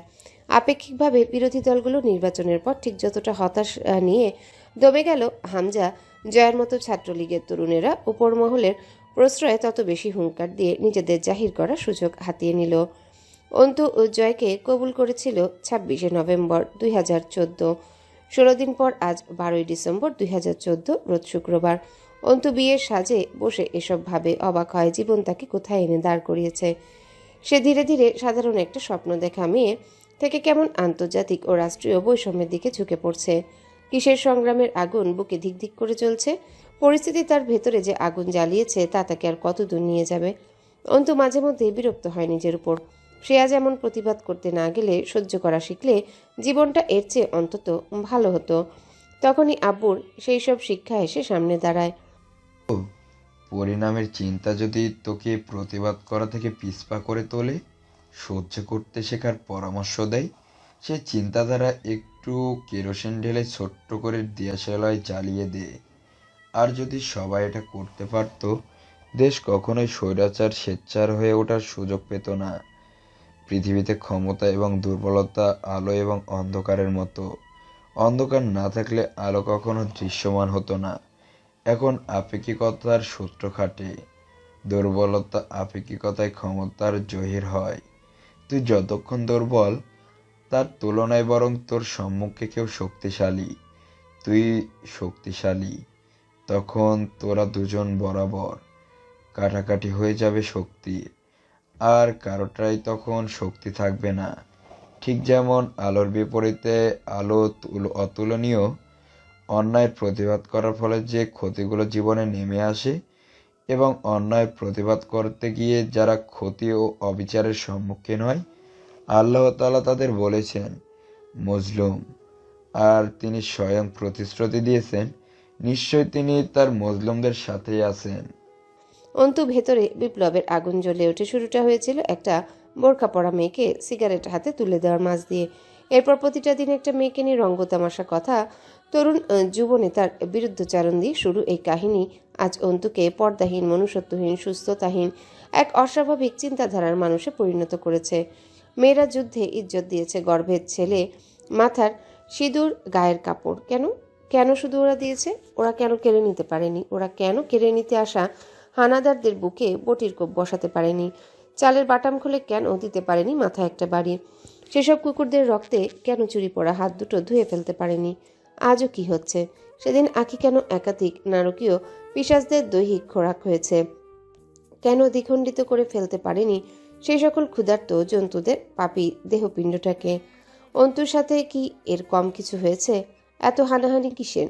যারা শান্তি প্রতিষ্ঠা করতে চায় তারা কেন জেলে পচে মরছে? গত 2013-র 12ই ডিসেম্বরের এক ইসলামিক রাজনৈতিক নেতাকর্মী আব্দুল কাদের মোল্লাকে ফাঁসিতে ঝুলিয়ে দেওয়া হলো। তার অপরাধ, সে মুক্তিযুদ্ধের মানবতা বিরোধী অপরাধী। টুপিদারির সাজে একজন মুসলমান বেশি রাজনৈতিক নেতাকর্মীর বিরুদ্ধে যে অভিযোগ তোলা হয়েছিল তার কতটুকু সত্যি? যদি এভাবে সকল জামায়াত পার্টির সদস্যরা অপরাধী হয়, তাদের তো ধরে জেলে পুরে দেওয়া হচ্ছে, অথবা পরিয়ে দেওয়া হচ্ছে কালো মুখর, ঝুলে পড়ছে ফাঁসির কাস্টে। এরপর ক্ষমতায় আছে নিশ্চয়ই মুক্তিযোদ্ধা এবং দেশপ্রেমিক মানুষেরা। তাহলে এই রাহাজানি সহিংসতাগুলো কাদের কাজ? সকল অপরাধী শাস্তি হয়ে গেছে। এখন গোটা বাংলা শান্তিতে ছেয়ে যাওয়ার কথা, তবুও কেন শহরে শহরে বাস ট্রাম পুড়ছে, মানুষ মরছে, ছিনতাই, নির্যাতন, অপরাধে সীমা থাকছে না? জয়রা কেন এত শক্তিশালী? হামজারা কি করে জনসাধারণের প্রতিনিধি হয়ে ওঠে? বাংলাদেশ তো মুসলিমের দেশ, বাংলাদেশ তো সকল ধর্মের ঐক্যের দেশ। তাহলে শান্তি কেন নেই? অথচ প্রতিটা ধর্মেই তো জীবন বিধান রয়েছে। তবুও কেন এখানে পূর্ণাঙ্গ জীবন বিধানের ধারার মতো সংবিধান নেই? সংবিধানে কেন ধর্ম নেই? ধর্মের ডাক দেওয়া মানুষগুলো কেন সেলে শিখ ধরে দাঁড়িয়ে কালকুঠুরিতে? মার্চের 16 তারিখে অন্তু গেল থানায় চাচার নামে কেস ফাইল করতে। আমজাদ সাহেব জানতেন না যে অন্তু টুকটাক বিষয়গুলো জেনেও আরও জানার জন্য না জানার ভান করছে। পরের দিন বঙ্গবন্ধুর 94তম জন্মদিন।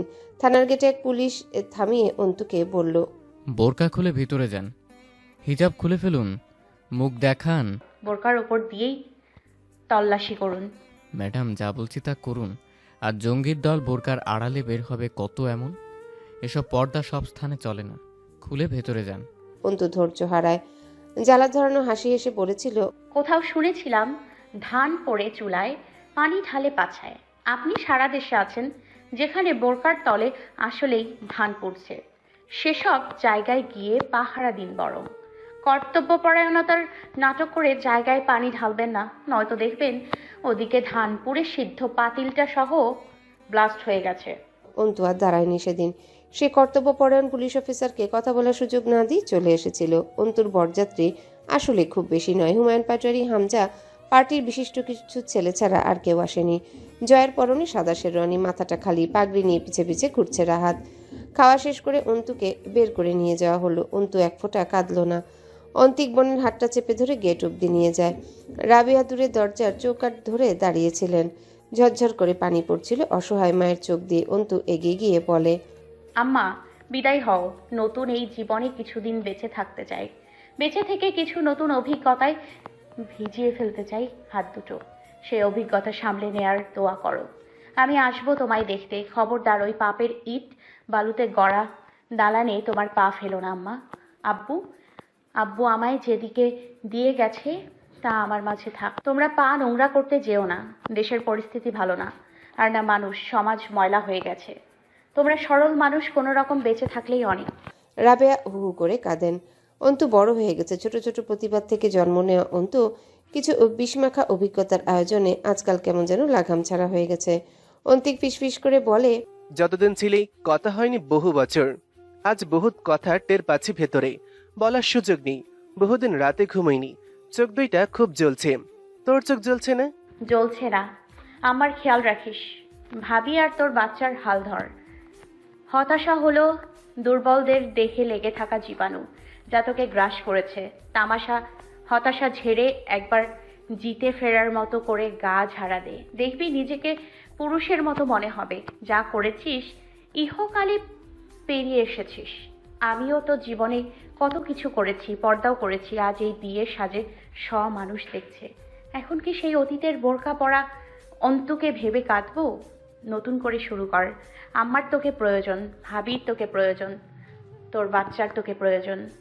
অন্তুস্বর হালকা কাঁপলো পর্দার কথা বলতে গিয়ে। আর তোর তোর প্রয়োজন নেই আমাকে? আমাকে খুব প্রয়োজন। এছাড়া আশপাশে প্রয়োজনীয় কিছু তেমন চোখে পড়ছে না আপাতত। গাড়ি তখন চলছে হাইওয়ের উপর দিয়ে। অন্তুর পাশে জয়নি, সে পেছনে গাড়ির ড্রাইভার। উদ্ভট কর্ম খুব মানানসই তার সাথে। সামনের গাড়িতে হামজা ড্রাইভারের পাশে বসেছিল, রিমি বসেছে অন্তুর পাশে, ওর কোলে কোয়েল। এক দৃষ্টে অন্তুকে দেখছে, বোঝার চেষ্টা করছে। কবিরার আরেকজন মুরব্বী এবং হুমায়ুন পাটোয়ারি পেছনের সিটে। অন্তু তাকিয়ে আছে নিজের বা হাতের তালুতে। মেহেদিরাঙা হাতে কি খুঁজছে কে জানে। বিকট একটা আওয়াজে কানের তালা লেগে গেল। রিমি কান চেপে ধরে নিচু হয়। গাড়ি থামতে ছুটে বেরিয়ে যায় হামজাও। হুমায়ুন পাটোয়ারি ককটেল পুড়ছে জয়ের গাড়ি থেকে 2 হাত দূরত্বে। গাড়ি চিটকে এসে উল্টে যাবার আগে ব্রেক কষতে জয়ের কপালটা স্টিয়ারিংয়ে সজোরে ধাক্কা খায়। কপালটা চিরে দ্বিখণ্ডিত হয়ে গেছে, দাউ দাউ করে আগুন জ্বলছে। হামজা পাগলের মতো ছুটে যায়। গাড়ির কাজ তোলা ছিল, দিক বিদিক শূন্য হয়ে আশেপাশে তাকায়, কিছু নেই। এক দৌড়ে সামনের গাড়িতে ফিরে ভরা বোতলটা আনে। গ্লাসের উপর দুটো আঘাত করে, কাঁচ চিরে গেলেও ভাঙে না। এবার দুটো ককটেল ফাটে রাস্তার উপর। গাড়ির পেছনে আগুন জ্বলে ওঠে। কেউ কেউ সজাগ হয়ে উঠলেও রক্তাক্ত শরীরে নেই এক ফোঁটা জোর। কেউই বের হবার মতো অবস্থায় নেই। রিমি কোথা থেকে যেন একটা ভাঙা ইটের টুকরো এনে হাতে ধরিয়ে দেয় হামজার। হামজা এক পলক সেদিকে তাকিয়ে জয়কে বলে, মাথা চলিস না কিন্তু। ইটের 4টে আঘাতে কাঁচ ভেঙে হাত ঢুকিয়ে কাচের লক খোলে, যা ধারণা করেছিল তাই। জয় অর্ধচেতন। ওকে হিচড়ে বের করে বুকের সাথে চেপে ধরে দৌড় লাগায় সামনের দিকে। যখন তখন অ্যালকোহল ভর্তি বোতল এসে পড়তে পারে গায়ে। হামজা অপর হাতে রিমির হাতটা ধরে ছোটার চেষ্টা করে। আরও দুটো ককটেলের বোতল সামনে এসে পড়ে। পরেরগুলো গাড়ির উপর। কে মরল কে বাঁচল তা পরে হবে। আরও কিছু দূর এগিয়ে আসার পর গাড়িতে এসে 3টা কাচের বোতল গ্রেনেড হয়ে ছড়িয়ে পড়ে। তরলগুলো গলিয়ে পড়তে বোতলের কর্কের আগুনে দহন শুরু হয়ে যায়। জয়ের হাতের চামড়া ছিল, মাংস উঠে গেছে। কপালে চাপটি ধরা রক্ত, ভ্রুতে এসে রক্ত চাপ ধরেছে। গোটা সাদা শেরওয়ানি রক্তে ভেজে। এবার হামজা খেয়াল করে কপাল অল্প। আসলে কপালের কোণা দিয়ে মাথার ডান পাশ ফেটে গেছে, কান দিয়ে রক্ত চুইয়ে পড়ছে। এতক্ষণে জয় একেবারে জ্ঞান হারায়, হাত পা ছেড়ে দেয় হামজার কাঁধে। লোকজন দূর থেকে দেখে দৃশ্য। দাউ দাউ করে আগুন জ্বলছে। ফুল সাজানো গাড়ির পেছনটা জ্বলছে। লাল টুকটুকে শাড়ি পরা বউ দাঁড়িয়ে সামনে, গাড়ির দরজার সামনে। হুমায়ুন পাটোয়ারি জয়ের হাতটা ধরে ঝাঁকায়। জয় মামা, ও জয়। হামজা বলে, আব্বু, আপনি আরমিনকে বাড়ি নিয়ে যান, এখানে কিচ্ছু হয়নি। মাঝপথে কল আসায় আমরা জরুরি কাজে ঢাকা গেছি। কেমন? বৌভাত 2 দিন পর হবে। গান বাজনার কমতি রাখবেন না। লোকজন যা আছে সবার ভালো আপ্যায়ন করবেন। খুব শীঘ্রই ফিরবো আমরা। এ খবর নিজে থেকে লিক না হওয়া অবধি এরকম কিছুই হয়নি, ঠিক আছে? পথ এখনো বেশ খানিকটা বাকি পাটোয়ারি বাড়ির। গাড়ি থেকে নামার পর সামনে শত শত লোক, পুরো পাড়া এসেছে জয় আমিরের বউ দেখতে। তার উপর যে তামাশা করে জয় আমির বিয়ে করেছে। আজন্তুরাঙা ও গম্ভীর সুশ্রী চেহারাটা গিলে খেলো কত লোকে। মূর্তির মতো দাঁড়িয়ে চোখের নজর ঘোরায় অন্তু। দোতলা বাড়ি, বেশ বড় বাড়ি। তখনই অন্তুর মাথায় আসে, হামজা করে কি? মেয়র হয়েছে সেদিন। জনগণের টাকা পয়সা মেরে বড়লোক হতেও তো সময় লাগার কথা। এত বড় বাড়ি, গাড়ি, বিলাসিতার উৎস কি শুধুই এই ওয়ার্কশপ? লোহার ব্যবসায় এত আয় অন্তুর বিশ্বাস হয় না। আবার মাথায় ঘুরছে জয়ের রক্তাক্ত মুখটা, ঘাড়ের পেছন দিয়ে সেই রক্তের স্রোত। এরকম রক্ত প্রথমবার আব্বুর দেহে দেখেছিল সে। পার্টির ছেলেরা ভরা চারিদিকে, সবার মাথায় লাল গামছা বাঁধা। এই বাড়িতে যে এত বড় আয়োজন তা বরযাত্রীর সংখ্যা দেখে বোঝা যায়নি। কিছু বিশেষ লোক মোতায়েন করা হয়েছে, তাদের হাতে লাঠি, ফাড়া খড়ি, কেউ কেউ চাদর পরেছে। হাঁটার সময় হাতের রামদাগুলো বেরিয়ে আসছে চাদরের প্রান্ত থেকে। এইসব নিরাপত্তা কেন? হামলার ভয়? কিসের হামলা? ছোটবেলা সন্ধ্যা লেগে যায় বউ ঘরে তুলতে তুলতে। আজ পাটোয়া বাড়ির মেন গেট খুলে দেওয়া হয়েছে। সিঁড়ি বেয়ে বেয়ে উঠে আসছে দলে দলে লোক। গেটের ডান দিকে ছোট্ট বাগান, তার বাঁ পাশে ওয়ার্কশপের সীমানা শুরু। ডান দিকে ঝোপের পাশ ঘুরে গেছে একটা গলি, তা বোধহয় বাড়ির পেছনের দিকে যায়। কিন্তু বাড়ির পেছনে বিশাল প্রাচীর তোলা। ওদিকে এই রাস্তা কিসের? অন্তু মাথাটা নত ছিল। যখন দরজায় পা রাখলো শাড়ির কুচি ধরে এগিয়ে অল্প মাথাটা তুলতেই একটা মেয়ের জল জলে চোখ নজরে এলো। অন্তুকে গিলছে যেন চোখ দুটো। দুটো ঢোক গেলাও নজরে আসে অন্তুর। কৌতূহল তৈরি হলো মেয়েটার প্রতি। বাসরটা সাজানো হয়েছে কাঁচা ফুলে। জয়ের ঘরে পা রাখতে যে জিনিসটা চোখে বাঁধে, ঘরের দেয়াল ভর্তি জয়ের ছবি। সবচেয়ে বড় ছবিটা সাদা পাঞ্জাবি পরা, গলায় চাদর পেঁচানো, ওটা দরজার সামনে দেয়ালে টাঙানো। একটা খাট, ড্রেসিং টেবিল, কাঠের আলমারি, ছোট্ট 2 সিটের সোফা, বুক সেলফ, কর্নার শোপিসটা রাখা বাথরুমের দরজা থেকে একটু দূরে 2 দেয়ালের কোনায়। অন্তুর তাচ্ছিল্য এলো। এসব বড়লোকি চলাফেরা সোর্স কি? চাঁদাবাজি? জয় এখন কোথায়? একের পর এক লোক আসছিল, দেখছিল। কেউ কেউ মুখ দেখে টুকটাক উপহার বা টাকা হাতে গুজে দিচ্ছিল। সেই সময় কোথা থেকে কোয়েল ছুটে এসে কোলে চড়ে বসে অন্তুর মুখ ঘুরিয়ে ফিরিয়ে দেখতে শুরু করে। হাস্যকর ছিল দৃশ্যটা। কোলে চড়ে বসে মুখ দেখা। তুলি পাশে জিজ্ঞাসা করলো, পছন্দ হয়েছে বৌমনিকে? জয়, মামার বউ এটা, তোমার রিমি মামির মতো আরেকটা মামি। মামিকে ভালো লেগেছে তোমার? কোলে চড়ে বসলে যে। কোয়েল আদর্শরে বলল। থেমে গিয়ে চেয়ে থাকে অন্তুর দিকে বাচ্চা সুলভ দৃষ্টিতে, যেন বুঝতে চেষ্টা করছে ব্যাপারটা। দারুণ মায়া লেগে গেল অন্তুর। গলাটা টেনে নিয়ে ভালো করে টেনে কোলে বসে এক হাতে জড়িয়ে রাখলো কোয়েলকে। তুলি মিষ্টি এসে নিজের পরিচয় দেয়। আমি তোমার এক ননদ। তোমার তো আপন ননদ ভাসুর কেউ নেই। আমি হামজার ছোট বোন। অন্তু হাসলো অল্প। তুলি অল্প টিস্যু ছিঁড়ে সযত্নে অন্তুর মুখের ঘাম মুছে দেয়। কি রে, কি হলো? সেটাই ভাবছিলাম। জয় এমন ঘর বাঁধা ছেলে না, তবুও দেখছো আসেনি। তবুও তুমি তো ভীষণ সুন্দরী। এত ঘামছো কেন? চিন্তা করছো কিছু নিয়ে? চার্জার ফ্যান এনে দিব? ঠিক আছে। অন্তুর পর্যবেক্ষক দৃষ্টি কিছু আবিষ্কার করে ফেলে তুলির মুখে। ফর্সা ধবধবে চেহারায় কালচে দাগগুলো খুব দৃষ্টিকটু। ঘাড়ের কাছে জখমটা ওনার আড়াল থেকে বেরিয়ে এসেছে। চোখের নিচে কালি পড়া, যা জানান দেয় বহু রাত ঘুমায়নি চোখ দুটো। অথচ দারুণ সুন্দর চেহারা তুলির, হামজার মতোই নাক চোখ। তবে হামজা পুরুষ হিসেবে এমন ফর্সা না। রিমি এসে দাঁড়াতেই তুলি চমকায়।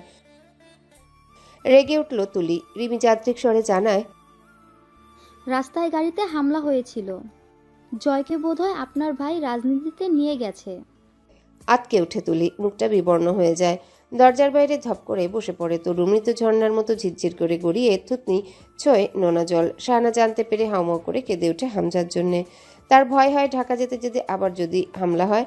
লোকের আনাগোনা কমলো। রাত 11টার দিকে তোড়জোড় কমে গেল। ঠিক খবর হয়ে গেছে বিয়ে গাড়িতে হামলা হয়েছে। পুলিশ এসেছিল, হুমায়ুন পাটুরি সামলে নিয়েছেন। অন্তু ঘরটা দেখলো দৃষ্টি ঘুরিয়ে। বেডসাইড টেবিলের উপর কাচের বোল ভর্তি কাজু বাদাম রাখা। তার পাশে ছোট্ট একটা হিট ফ্লাক্স পড়ে আছে। অন্তু কর্ক খুলে শুকলো। মদের বিশ্রীগন্ধ, তবে তরল নেই। হলুদ একটা স্মাইলি হ্যান্ড প্রেস বল পাওয়া গেল ড্রয়ারে। এটা ব্যবহার করা হয় মেজাজ ঠান্ডা রাখতে।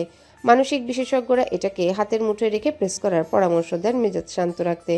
ড্রয়ারে ছোট বড় ছুরি, অনেকগুলো বুলেট কেস পড়ে আছে, অনেকগুলো সিগারেটের বাক্স, দেশলাই, লাইটার, কাগজের মোড়কের বিভিন্ন রকম বড়ি পেল অন্তু। দুটো খালি সিরিঞ্জ, স্লিপিং ড্রাগের বলেই মনে হলো। ভারী গহনা ও শাড়ি খুলে সুটকেস থেকে একটা সাদা লম্বা জামা বের করে নিল। বাথরুমে এগোনোর পথে গয়না তুলে রাখার জন্য আলমারি খুলল। সারি সারি শার্ট, পাঞ্জাবি, টি শার্ট, প্যান্ট ঝুলছে। দুধ সাদা থানের মতো লুঙ্গি ভাঁজ করে রাখা। নিচে তাকে পারফিউমের কৌটা, বেশ কয়েকটা ঘড়ির বক্স সাজিয়ে রাখা। অন্তু অবাক হয়ে দেখল একটা দুমড়ে যাওয়া আধা খাওয়া সিগারেট। অন্তু থমকে দাঁড়িয়ে থাকে। জয়ের সাথে প্রথম সাক্ষাতের কথা মনে পড়ল। এই সিগারেটের টুকরো পায়ে পিষে ফেলার মাঝ দিয়ে জয় নামক অভিশাপের আগমন হয়েছিল তার জীবনে। নবম দিন অন্তুর পাটোয়ারি বাড়িতে। সারাদিন বারান্দায় দাঁড়িয়ে থাকা, ঘুরে ফিরে জয়ের ঘরটা দেখা, রান্নাঘরে গিয়ে রিমির পাশে দাঁড়িয়ে থেকে আবারও রুমে আসা। সকালে হুমায়ুন পাটোয়ারি ডেকে বললেন, আরমিন আম্মা। সুমধুর ডাক। অন্তু কাছে গেলে সহসে বললেন, মামা শ্বশুরকে 1 কাপ চা দিতে পারো? অন্তু রান্নাঘরে যেতে যেতে ভাবে, আসল শ্বশুরের খবর নাই, মামা শ্বশুরের ঘুম নাই, তার আবার চা চাই। বাংলার সব ঘরে চায়ের চলন নেই নিয়ম করে। উচ্চবিত্তরা এসব মানে। পটোয়ারি সাহেব ভালো লোক, ব্যবহার কথাবার্তা সব আন্তরিক। অন্তুর ওনাকে ভালোই লেগেছে। কিন্তু শাহানা অন্তুকে সহ্য করতে পারছে না। অন্তু বাড়িতে পায়ে রাখতে বাড়িতে রক্তের ছাপ লেগে গেছে। রিমির হাতের কবজি বয়ে জয়ের রক্ত এসেছিল সেদিন। জয় আসেনি। 2 ভাই রাজধানীতে পড়ে আছে। কল করলেও হামজা কিছু বলে না। বিশেষ বলে, সব ঠিক আছে, জলদি দিনাজপুর ফিরবো। জয়ের অবস্থা কিছুই বলে না। সেসবের জন্য তার অন্তুকে দায়ী মনে হয় শাহানার। আগামীকাল থেকে 2 দিন হরতাল। বহুদিন থেমেছিল এসব অবরোধ, আবার শুরু হলো কিসে কি জানে। ওরা আসতে যে আরও কয়েকটা দিন লাগবে এটা বোঝা যাচ্ছে। শাহানার শরীরে কোনো উন্নতি নেই। সে সারাদিন পেটের ব্যথায় কাতরায়, কথা বলার লোক নেই তার। অন্তু গিয়ে বসেছিল। 2-4 কথা শুনিয়ে রুম থেকে বেরোতে বলেছেন। বিকালবেলা তুলির রুমে ঢুকতেই ফিডার রেখে দৌড়ে এসে ঝাঁপিয়ে পড়ল কোয়েল। অন্তুর কানে গলিত সীসার মতো ঢুকে জয়ের বউ কথাটা সে হাসে। পরে যাব আম্মা, চলুন এখন দুধটুকু শেষ করুন, নয়তো চকলেট কিনে দিব না। অন্তু বসে থাকে কিছুক্ষণ, পরে দ্বিধা ভেঙে জিজ্ঞাসা করে, দুলাভাইকে তো দেখলাম না আসতে, মেয়েকে দেখতে আসে না? আপনি কি এখানেই থাকছেন? এত দ্বিধা করছো কেন? সৌজন্যের কিচ্ছু নেই, সরাসরি প্রশ্ন করো, যেমনই আছে। হাসলো তুলি। কি হয়েছে আপনার দুলাভাইয়ের সাথে? তুলির মনে হয় জয়ের বউটা অন্তর্যামী। নতুন এ বাড়িতে এসে শুধু সবার চালচলনে অন্তু সেসব সত্যগুলো বুঝে গেছে। তার সাধারণ চিন্তায় মেয়ের পক্ষে সম্ভব নয়। তুলি করুণ হাসে। এতগুলো দিন এসে রয়েছি এ বাড়িতে, কেউই জিজ্ঞেস করেনি একবারও তুমি কেন করছো। আমি এবারই কেউ নই। তুলি চেয়ে থাকে অন্তুর মুখের দিকে। চোখে মুখে অনেক কিছু, কিন্তু সেসব নীরব। চোখ যেসব কথা বলে এই মেয়ের তা বোঝা যায় না, শুধু বোঝা যায় বহু কথায় বলে যায় নিঃশব্দে। ওড়নাটা মাথায় পরে শাড়ির আঁচলের মতো করে কপাল অবধি পড়ে থাকে। চলনে একটা আভিজাত্য আছে। তুলির খুব পছন্দ হয়েছে জয়ের বউকে। এখন সে বুঝতে পারে যা তা ধরে আনেনি জয়। অন্তু নামাজ শেষ করতে ঘড়িতে 11:43। বাড়িতে খাওয়া দাওয়ার কোনো ঠিক নেই এদের। কেউ অসুস্থ, কেউ বা বিষণ্ণ, কেউ ঘুমন্ত। অন্তু নিজেই খাবার বেড়ে নিয়ে খেতে বসলো। খানিক পরে হুমায়ুন পাটোয়ারি এসে বসে বললেন, খাবার দে তো আম্মা, কেউ খাক না খাক আমি তুই খেয়ে বাছি। অন্তু খেতে খেতে জিজ্ঞাসা করে, আপনার হাই প্রেশার আছে মামা? না, কিন্তু আজমার ভাব আছে। তাহলে মাংস খাবেন না, ওটা আমি আমার জন্য বের করেছি। আপনি ডাল দিয়ে খেয়ে নিন, আমি তরুকে ডেকে আনছি। অবাক হয়ে তাকিয়ে রইলেন হুমায়ুন সাহেব। সিরিয়াস গম্ভীর, আবার কেমন অদ্ভুত মেয়েটা। বাড়িটাকে 2 বাহুতে আঁকড়ে ধরেছে নাকি নিজের নিয়ন্ত্রণে রেখেছে ঠিক বোঝা যাচ্ছে না। তরুকে রুমে না পেয়ে ছাদের দিকে পা বাড়ালো অন্তু। সে ওখানে বেশি কাটায় আজকাল, একা একা নির্জনে। অন্তুর দিকে তাকায় না। অন্তুর এটাও বোঝা হয়ে গেছে তার কাছে সবচেয়ে ঘৃণ্য পুরুষটারও একটা বিরোহিনী আছে।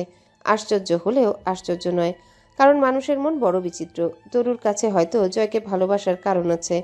অর্ধেক সিঁড়ি উঠতেই রিমি চিৎকারে বাড়ি কেঁপে উঠল। অন্তু পিছু ঘুরতেই ওর আগে তরু নেমে আসে পাশ কাটিয়ে। ধাক্কায় অন্তু পড়ে যেতে নিলে তরু বাহু চেপে ধরে গম্ভীর হয়ে বলল, এত নড়বড়ে হলে চলবে না, সিঁড়িঘরের দরজা আটকে দ্রুত নেমে এসো। এবার সকলে শুনতে পায় সজোরে ঠাস করে কাঁচ ফাটার আওয়াজ। বেরিয়ে আসে রিমি। তার বাহুর উপরে কামিজের হাতা রক্তে ভেজা, কাচের আঘাত পেয়েছে। অন্তু ভেতরে ঢুকে দেখে রিমির ঘরের জানালার কাছে 3টা ছিদ্র, পাথর ছড়িয়ে আছে মেঝেতে। অন্তু থাকা অবস্থায় আরও 2টো পাথর এসে অন্য জানালার কাচ ভেঙে দেয়ালে ছিটকে পড়ে। নিচে যেন বিক্ষোভ শুরু হয় এত রাতে। দলে দলে পদচারণার আওয়াজ বাড়ির চারপাশে টহলের মতো ঘুরছে। অন্তু বেরিয়ে আসে দ্রুত। রিমি সাবধান করে, আরমিন, এখানে দাঁড়ান, ঘরে যাবেন না। জয় ভাইয়ার ঘরে হামলা সবসময় আগে হয়। দরজায় করাঘাত পড়লে খুলে দেয় অন্তু। কবির অন্তুকে সালাম দেয়, কপালে হাত ইশারা করে হন্তদন্ত হয়ে ভেতরে ঢুকে রিমিকে বলে, রাহাত মরে গেছে ভাবি, ক্লাবঘরে আগুন জ্বলছে, সব শেষ, ক্লাবের সব শেষ, বিরোধী দলের শুয়োরের বাচ্চারা ক্লাবঘর জ্বালিয়ে দিয়েছে। রিমি চেয়ারে বসে পড়ে শ্বশুরকে বলে, আব্বু, আপনার ছেলেকে কল করুন তো, এই সময় বাড়ির লোকগুলোকে মারবে সে। জয় ভাইয়ার চিকিৎসা বাড়িতে হবে, জেলায় ফিরতে বলুন। আমি আর এসব নিতে পারছি না, আমি কিন্তু ও বাড়িতে চলে যাব। তুলি বলল, শান্ত হও ভাবি, আব্বু আপনি নিচে যান, গেটে খোলার দরকার নেই, এইসব করছে ওই গেট খোলানোর জন্য। নিচে যান, মেইন ফটকে লোক দাঁড় করান। হুমায়ুন সাহেব বললেন, কবির, নিচে কে কে আছে রে? সবাই আছে মামা, আপনি বললে অ্যাকশন নেবে। দরকার নাই, 2 ভাই জেলায় নেই, এখন অ্যাকশন নেবার কিছু নেই। ওরা ফিরুক, যা করার করবে, চল। তুলি তরুর হাতে কোয়েলকে দিয়ে পেছনের বারান্দায় যায়। খানিক বাদে ফিরে এসে রিমির পাশে বসে বলে, পেছনের জঙ্গলে দলে দলে লোক ঢুকছে সব। হরতাল ডেকেও একটা রাত সহ্য হয়নি হারামজাদাগুলোর, আবার ক্ষমতা চায়, গদিতে বসলে এই সব করে বেড়াবে। অন্তু চুপচাপ দাঁড়িয়ে দেখছিল। সবাই যেন পেশাগত এসব ব্যাপারে খুব অভ্যস্ত লাগছিল সকলকে। এবার বলে উঠল, বিএনপির কথা বলছেন? আওয়ামী লীগেই বা গদিতে বসে কি শান্তি প্রতিষ্ঠা করে ফেললো? মোট কথা গদিতে যেই থাকুক খেলা একই রঙের দেখাবে। দলের লোকে কিছুই না, যা যায় সব তো জনগণের। ওরা তো শুধু নিজেদের মধ্যে ধরাধরি খেলে, বিনোদন নাই জীবনের। অনেকক্ষণ আর কেউ কথা বলল না। বারবার সবাই অন্তুর দিকে তাকাচ্ছিল। অন্তু সযত্নে একটু স্যাভলন মাখিয়ে রিমির হাতে একটা কাপড় বেঁধে দিল। রিমি জিদ ধরে বলে, কাল সকালে যদি এ বাড়ি না ছেড়েছি আমার জিবলা কাটা পড়ুক। ওই লোক আসুক বাড়িতে, না নিজের জীবনের গ্যারান্টি রাখছে না আমার বাপ চাচা রাজনীতি করেনি, এমন কখনো বাড়ির লোক নির্যাতন সয়নি, কারণ ওদের এ বাড়ির লোকদের মতো ক্ষমতা লালসা ছিল না। রাজনীতি বহু লোক করে, এদের মতো যান হাতে করে মাঠে নামা রাজনীতিবিদদের মুখে আগুন দেই আমি। রাগে কটমট করে উঠে রিমি কল লাগালো হামজাকে। আপনি আসবেন নাকি আমি বাড়ি ছাড়ব? কি করছেন? কোথায়? বাড়ির নিরাপত্তা দিতে পারেন না, কিসের নেতাগিরি দেখান? বাড়িতে এরকম মরতে রেখে কোথায় মরতে গেছেন নিজে? শান্ত হও তুমি। আজ রাতে রওনা দেয়া হলো না, নিচে এখন দেখো হাঙ্গামা থেমেছে, পুলিশ গেছে, ছেলেরা এসে জমেছে, ওরা সারা রাত থাকবে ওখানে, আর কিছু হবে না। শান্ত হও, আসছি আমি। জয়কে চাইলেও হাসপাতালে রাখার উপায় নেই, ওই 3 দিন আগে হাসপাতাল ছেড়েছে জ্ঞান ফিরতেই। আমি গাড়িতে, পরে কথা বলছি। ফিরবেন কবে? গর্জে উঠল রিমি। কাল রওনা দেব, বললাম তো, আর কিচ্ছু হবে না, খেয়ে নাও। ভেতরের ঘরে শুতে যাও, ঘরে থাকার দরকার নেই। আসলে বাইরের গেটের ওপর ধুমধাম আঘাত কমেছে, পাথর ছোড়াছড়ি বন্ধ হয়েছে। অনেকের সমস্যারে আলোচনার গুঙানি ভেসে আসছে। অন্তু নিজের ঘরে এসে বারান্দায় দাঁড়ালো। জয়ের ঘর ডান পাশে, পেছন থেকে সামনে থেকে সমান। বেলকনিতে দাঁড়িয়ে রাস্তার ভিড় দেখা যায়। পোলের লাইট বোধহয় ভেঙে ফেলেছে ওরা। অন্ধকারে জটলা বাঁধা লোকজন। আগামী 2 দিনের হরতালে বাড়ি ফেরাও মুশকিল হবে জয়দের। অবশ্য ওদের জন্য মুশকিলের কিছু নেই। একটা কথা খুব খচখচ করছিল, জয় যদি 3 দিনের চেতনা ফিরে হাসপাতালে ছাড়ার শক্তি পায় তাহলে তো ঢাকা নেবার প্রয়োজন ছিল না। ঢাকাতে নিশ্চয়ই অন্য কাজে গেছে 2 ভাই। আবার হতে পারে জয়ের শরীর ব্যথাটাই কম। ক্লাবঘর পুরোটা পুড়ে যায়নি। আবাসিক যে বিল্ডিংটা ছিল ওটার ভেতরটা ঠিক আছে টুকটাক। বাইরের দেয়ালে কালি পড়েছে। জয় ফিরল তারও সপ্তাহখানেক পর। সকলে স্বাভাবিক নিল, অন্তু অবাক হয়েছিল। এখনও মাথায় ব্যান্ডেজ, হাতে ব্যান্ডেজ, চোখে মুখে অসুস্থতা স্পষ্ট। অথচ জয় দিব্যি হেঁটে ভিতরে ঢুকেছিল, কাউকে ছুতে দেয়নি নিজেকে। আঘাত নেহাত কম ছিল না। হামজা পরিস্থিতি সামলে নিতে পটু, মিথ্যা বলেছিল। এতদিনে চিকিৎসার সাথে সাথে কিছু কাজ করেও ফিরেছে। বালিশে হেলান দিয়ে আধা শোয়া হয়ে বসা ছিল জয়। তখন রাত 11:30। পরনে ঘিয়ে রঙা প্রকাণ্ড শাল জড়ানো। সকলে ভিড় করে আছে জয়কে। হামজা বিছানার উপর জয়ের পায়ের কাছে ক্লান্ত ভঙ্গিতে টান টান হয়ে শোয়া। জয়ের মুখ অসম্ভব গম্ভীর, চোখে মুখে ভাব গাঢ়। শুধু মামিকে জিজ্ঞাসা করলো, শরীর কেমন? শাহানার ব্যথা অসহ্য পর্যায়ে চলে গেছে, জরায়ুতে ঘা তার। এই সংকটের মাঝে অপারেশনের সুযোগ নেই বললেই চলে। হুমায়ুন সাহেব জিজ্ঞাসা করলেন, বিএনপি হঠাৎ খেপেছে কেন আবার? হামজা বলল, ওরা খেপে ছিল না কবে, ক্ষমতা হারানোর পর থেকেই খেপে আছে। এবারে নির্বাচনের পর মাঝখানে কিছুদিন হতাশা পালন করছে। সংসদ নির্বাচনের বছর পূর্তি হবে, ওদের জ্বলন আবার বেড়েছে। ঢাকার পরিস্থিতি ভয়াবহ।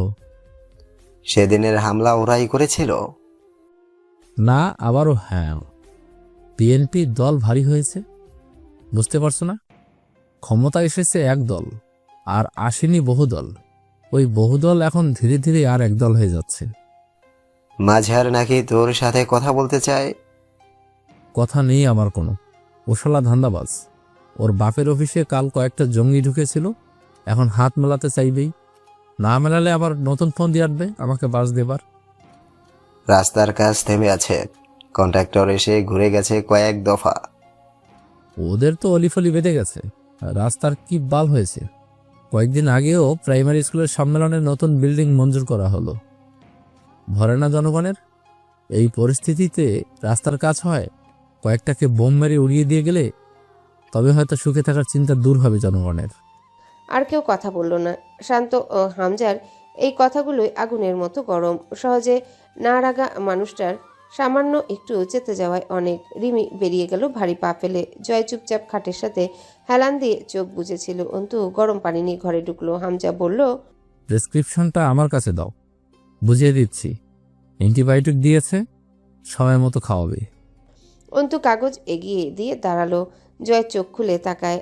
8 জামা যদিও পরেনি অন্তু, তবুও শরীর মাপা হয়ে গেল ওর চোখ দিয়ে। অভিজ্ঞ চোখ দুটোর একটুও অসুবিধা হলো না নারী শরীরের ভাঁজগুলো কাপড়ের উপর দিয়ে পরিমাপ করে নিতে। তাতে নিঃশ্বাস ভারী হলো। এদিক ওদিক তাকালো বারবার। অন্তু ওড়নাটা শাড়ির আঁচলের মতো মাথায় দিয়েছে, আগের চেয়ে যেন ভিন্ন দেখতে লাগছে। এটাই বোধহয় বিয়ের জাদু। হাতে গায়ে কোনো ধরনের অলংকার না থাকা সত্ত্বেও বউ বউ লাগছিল। জয়ের বুক ওঠানামা করে, রক্তে তেজ বাড়ে, অধৈর্য হয়ে উঠল এক মুহূর্তে। রাশভারী গলায় বলে উঠল, মামা বের হও রুম থেকে। সকলে একে একে বেরিয়ে যায়। হামজা গম্ভীর হয়ে বলল, ডাক্তার তোকে উত্তেজিত হতে নিষেধ করেছে, নতুন রক্ত দেওয়া হয়েছে শরীরে। জয় গোয়ারের মতো বলল, বাইরে যাও। অন্তু ওষুধ খুলছিল। অস্বস্তিতে হাত পা অসাড় হয়ে আসে, ইচ্ছে করছিল ছুটে পালিয়ে যেতে সীমানা থেকে। ঘৃণ্য এই লোকটার সাথে এক ঘরে কি করে থাকবে তা ভাবার শক্তিটুকুও ভেতরে নেই। তার উপর বেলেহাজ লোকেরা খুব বিপজ্জনক। অন্তুর রক্ত জমাট বেঁধে আসে যেন। জয় আদেশ করে, দরজা আটকে দিয়ে এসো। ভালোভাবে ওষুধগুলো খেলো আস্তে আস্তে। অন্তুর পা দুটো যেন চাকা হয়ে গেছে, একা একা ছুটতে চাইছে। আড়ষ্টতায় শরীরটা ভার হয়ে উঠেছিল, ঠিক যেমন ভূতের ভয়ে মানুষ ভার হয়ে ওঠে। হেলান দিয়ে বসে আছে জয়। শার্টের বোধহয় নিচের দুটো বোতাম লাগানো, উপরের খোলা বোতামের মাঝ দিয়ে পশমে ভরা বুকে নজর যেতে গা চিমচিম করে ওঠে অন্তর। আল্লাহকে ডেকে উঠল, পানা চেয়ে উঠল ভেতরটা, মিনতি করে উঠল যেন মুক্তি চায়। জয় ঠোঁটের ফাঁক দিয়ে বড় বড় শ্বাস নিচ্ছিল, শরীর ঘেমেছে অল্প। অন্তু উঠে যেতে উদ্যত হতেই বলল, পানি দাও, আর একটু পানি খাবো, ওষুধ আটকে গেছে গলায়। অন্তু গ্লাস এগোতে জয়া থাবা দিয়ে খপ করে ধরে হাতের কবজি। অন্তুর হাতের শিথিলতায় ঝনঝনিয়ে গ্লাসটা পড়ে ভেঙে যায় মেঝেতে। ঝাঁকি মেরে উঠে অন্তুর দেহটা, হাতটা মুচড়ায় জয়ের মুঠোর মাঝে। মুখটা শক্ত হয়ে উঠে অন্তুর, তীক্ষ্ণ চোখে তাকায় জয়ের দিকে। জয় শীতল চোখে চেয়ে থেকে জিজ্ঞাসা করে, হাত মোচড়াচ্ছ কেন ঘোরালি? এতগুলো দিন একা শুইতে খারাপ লেগেছে? হ্যাঁ। চোখ দুটো হেসে উঠে জয়ের, সেই হাসি জয়ের। ভ্রুটা নাচায় নিজস্ব ভঙ্গিতে। একটানে অন্তুকে বিছানায় ফেলে ব্যান্ডেজ জড়ানো হাতেই ওড়নাটা হিচড়ে খুলে ফেলে। হাতের ক্ষততে বোধ হয় টান লাগতেই মুখ কুচকায়। মাথায় ব্যান্ডেজ, ওপর রক্তের তরল দেখা দেয়। কারণটা বোঝা যায় না। প্রথমে একটা চুমু ঠিক কণ্ঠনালীর ওপর খেয়ে মুখ তুলে আস্তে করে বলে, মহারণা বাকি রইল, পরিশোধ করে দেবো সেসব। সে রাতে জয়কে খুখার জঙ্গলির খাদকের মতো লাগছিল। অন্তুর চোখের আর্তনাদ, হাতের প্রতিরোধে জয় বোধহয় শক্তি পাচ্ছিল আরো। ধীরে ধীরে জয় যত উত্তাল হলো, ওর কপালের ব্যান্ডেজে তাজা রক্তের দাগ গাঢ় হচ্ছিল। অন্তুর কান্না পেয়েছিল, কত কিছু ভাবনা এসেছিল, কিন্তু সে কাঁদেনি, অন্তত জয়ের সামনে না। একদিন এরকম কিছুরই আশঙ্কাকে জনগণ মনে প্রাণে বিশ্বাস করে কত কি করে ফেলেছে, এই পর্যন্ত এনে ফেলেছে ওকে। অথচ আজ আসলে তেমন কিছু হচ্ছে না। জয় নামক অভিশাপ আজ অন্তুকে ছুঁয়ে দিচ্ছে, তাও আবার দলিল আছে হালালের। কিন্তু কেউ আজ ধরতে আসছে না, বদনাম রটাতে আসছে না। আচ্ছা, বালাৎকার হচ্ছে না, অন্তুর ইচ্ছার বিরুদ্ধে তাকে ছোঁয়া হচ্ছে। ও আজ তো জয়ের কাছে হালাল সার্টিফিকেট আছে। জয় শুয়ে পড়ার পর অন্তু বারান্দায় গিয়ে দাঁড়ায়। তার শরীরে তখন জয়ের বিশাল শালটা জড়ানো। এই বারান্দা দিয়ে বায়ে তাকালে বাড়ির সীমানার রাস্তা দেখা যায়, আর ডানে বাড়ির পিছনে পতিত জায়গা। বেশ কিছুক্ষণ আকাশের দিকে চেয়ে রইল ওভাবে। আব্বুর কথা মনে পড়লে এখন আর কান্না পায় না, কলিজাটায় চির ধরে, তবে ফাটে না। আজ ফাটলো, ঝরঝর করে অশ্রু গড়ালো চোখ দিয়ে। নিজেকে খুব অপবিত্র লাগছিল, খুব গভীরভাবে লেগে আছে জয় আমিরের ছোঁয়া গোটা দেহে। দূরে কোথাও বাচ্চা কাঁদছে, কেউ কাঁদছে। অন্তু চমকালো, এত রাতে আবার কে কাঁদছে? করুণ সেই স্বর, কোথা থেকে আসছে কান্নার আওয়াজ? গাটা ছমছম করে উঠে। ঘড়িতে তখন রাত 4টা। আরও কিছুক্ষণ দাঁড়িয়ে রইল অন্তু। ভেতর থেকে জড়ানো গলায় জয় ডাকে, ঘরেলি ভেতরে এসো। এত রাতে মেয়ে মানুষ বাইরে দাঁড়ানো ঠিক না। অভিশাপ তো ভেতরে শুয়ে আছে জয় আমির, বাইরেটাই বরং আমার জন্য নিরাপদ। ভুল বলিনি, তবে এটাই আমার বিশেষত্ব। ব্যান্ডেজ থাকা অবস্থায় গোসলে সমস্যা হচ্ছিল জয়ের। কদিন ওভাবেই গোসল করেছে, গোসল না করে থাকতে পারে না কিছুতে। একদিন বেশি বিরক্ত হয়ে একটানে ব্যান্ডেজ খুলে ফেলে দেওয়ার সাথে সাথে রক্ত বের হয়ে এলো ক্ষত থেকে।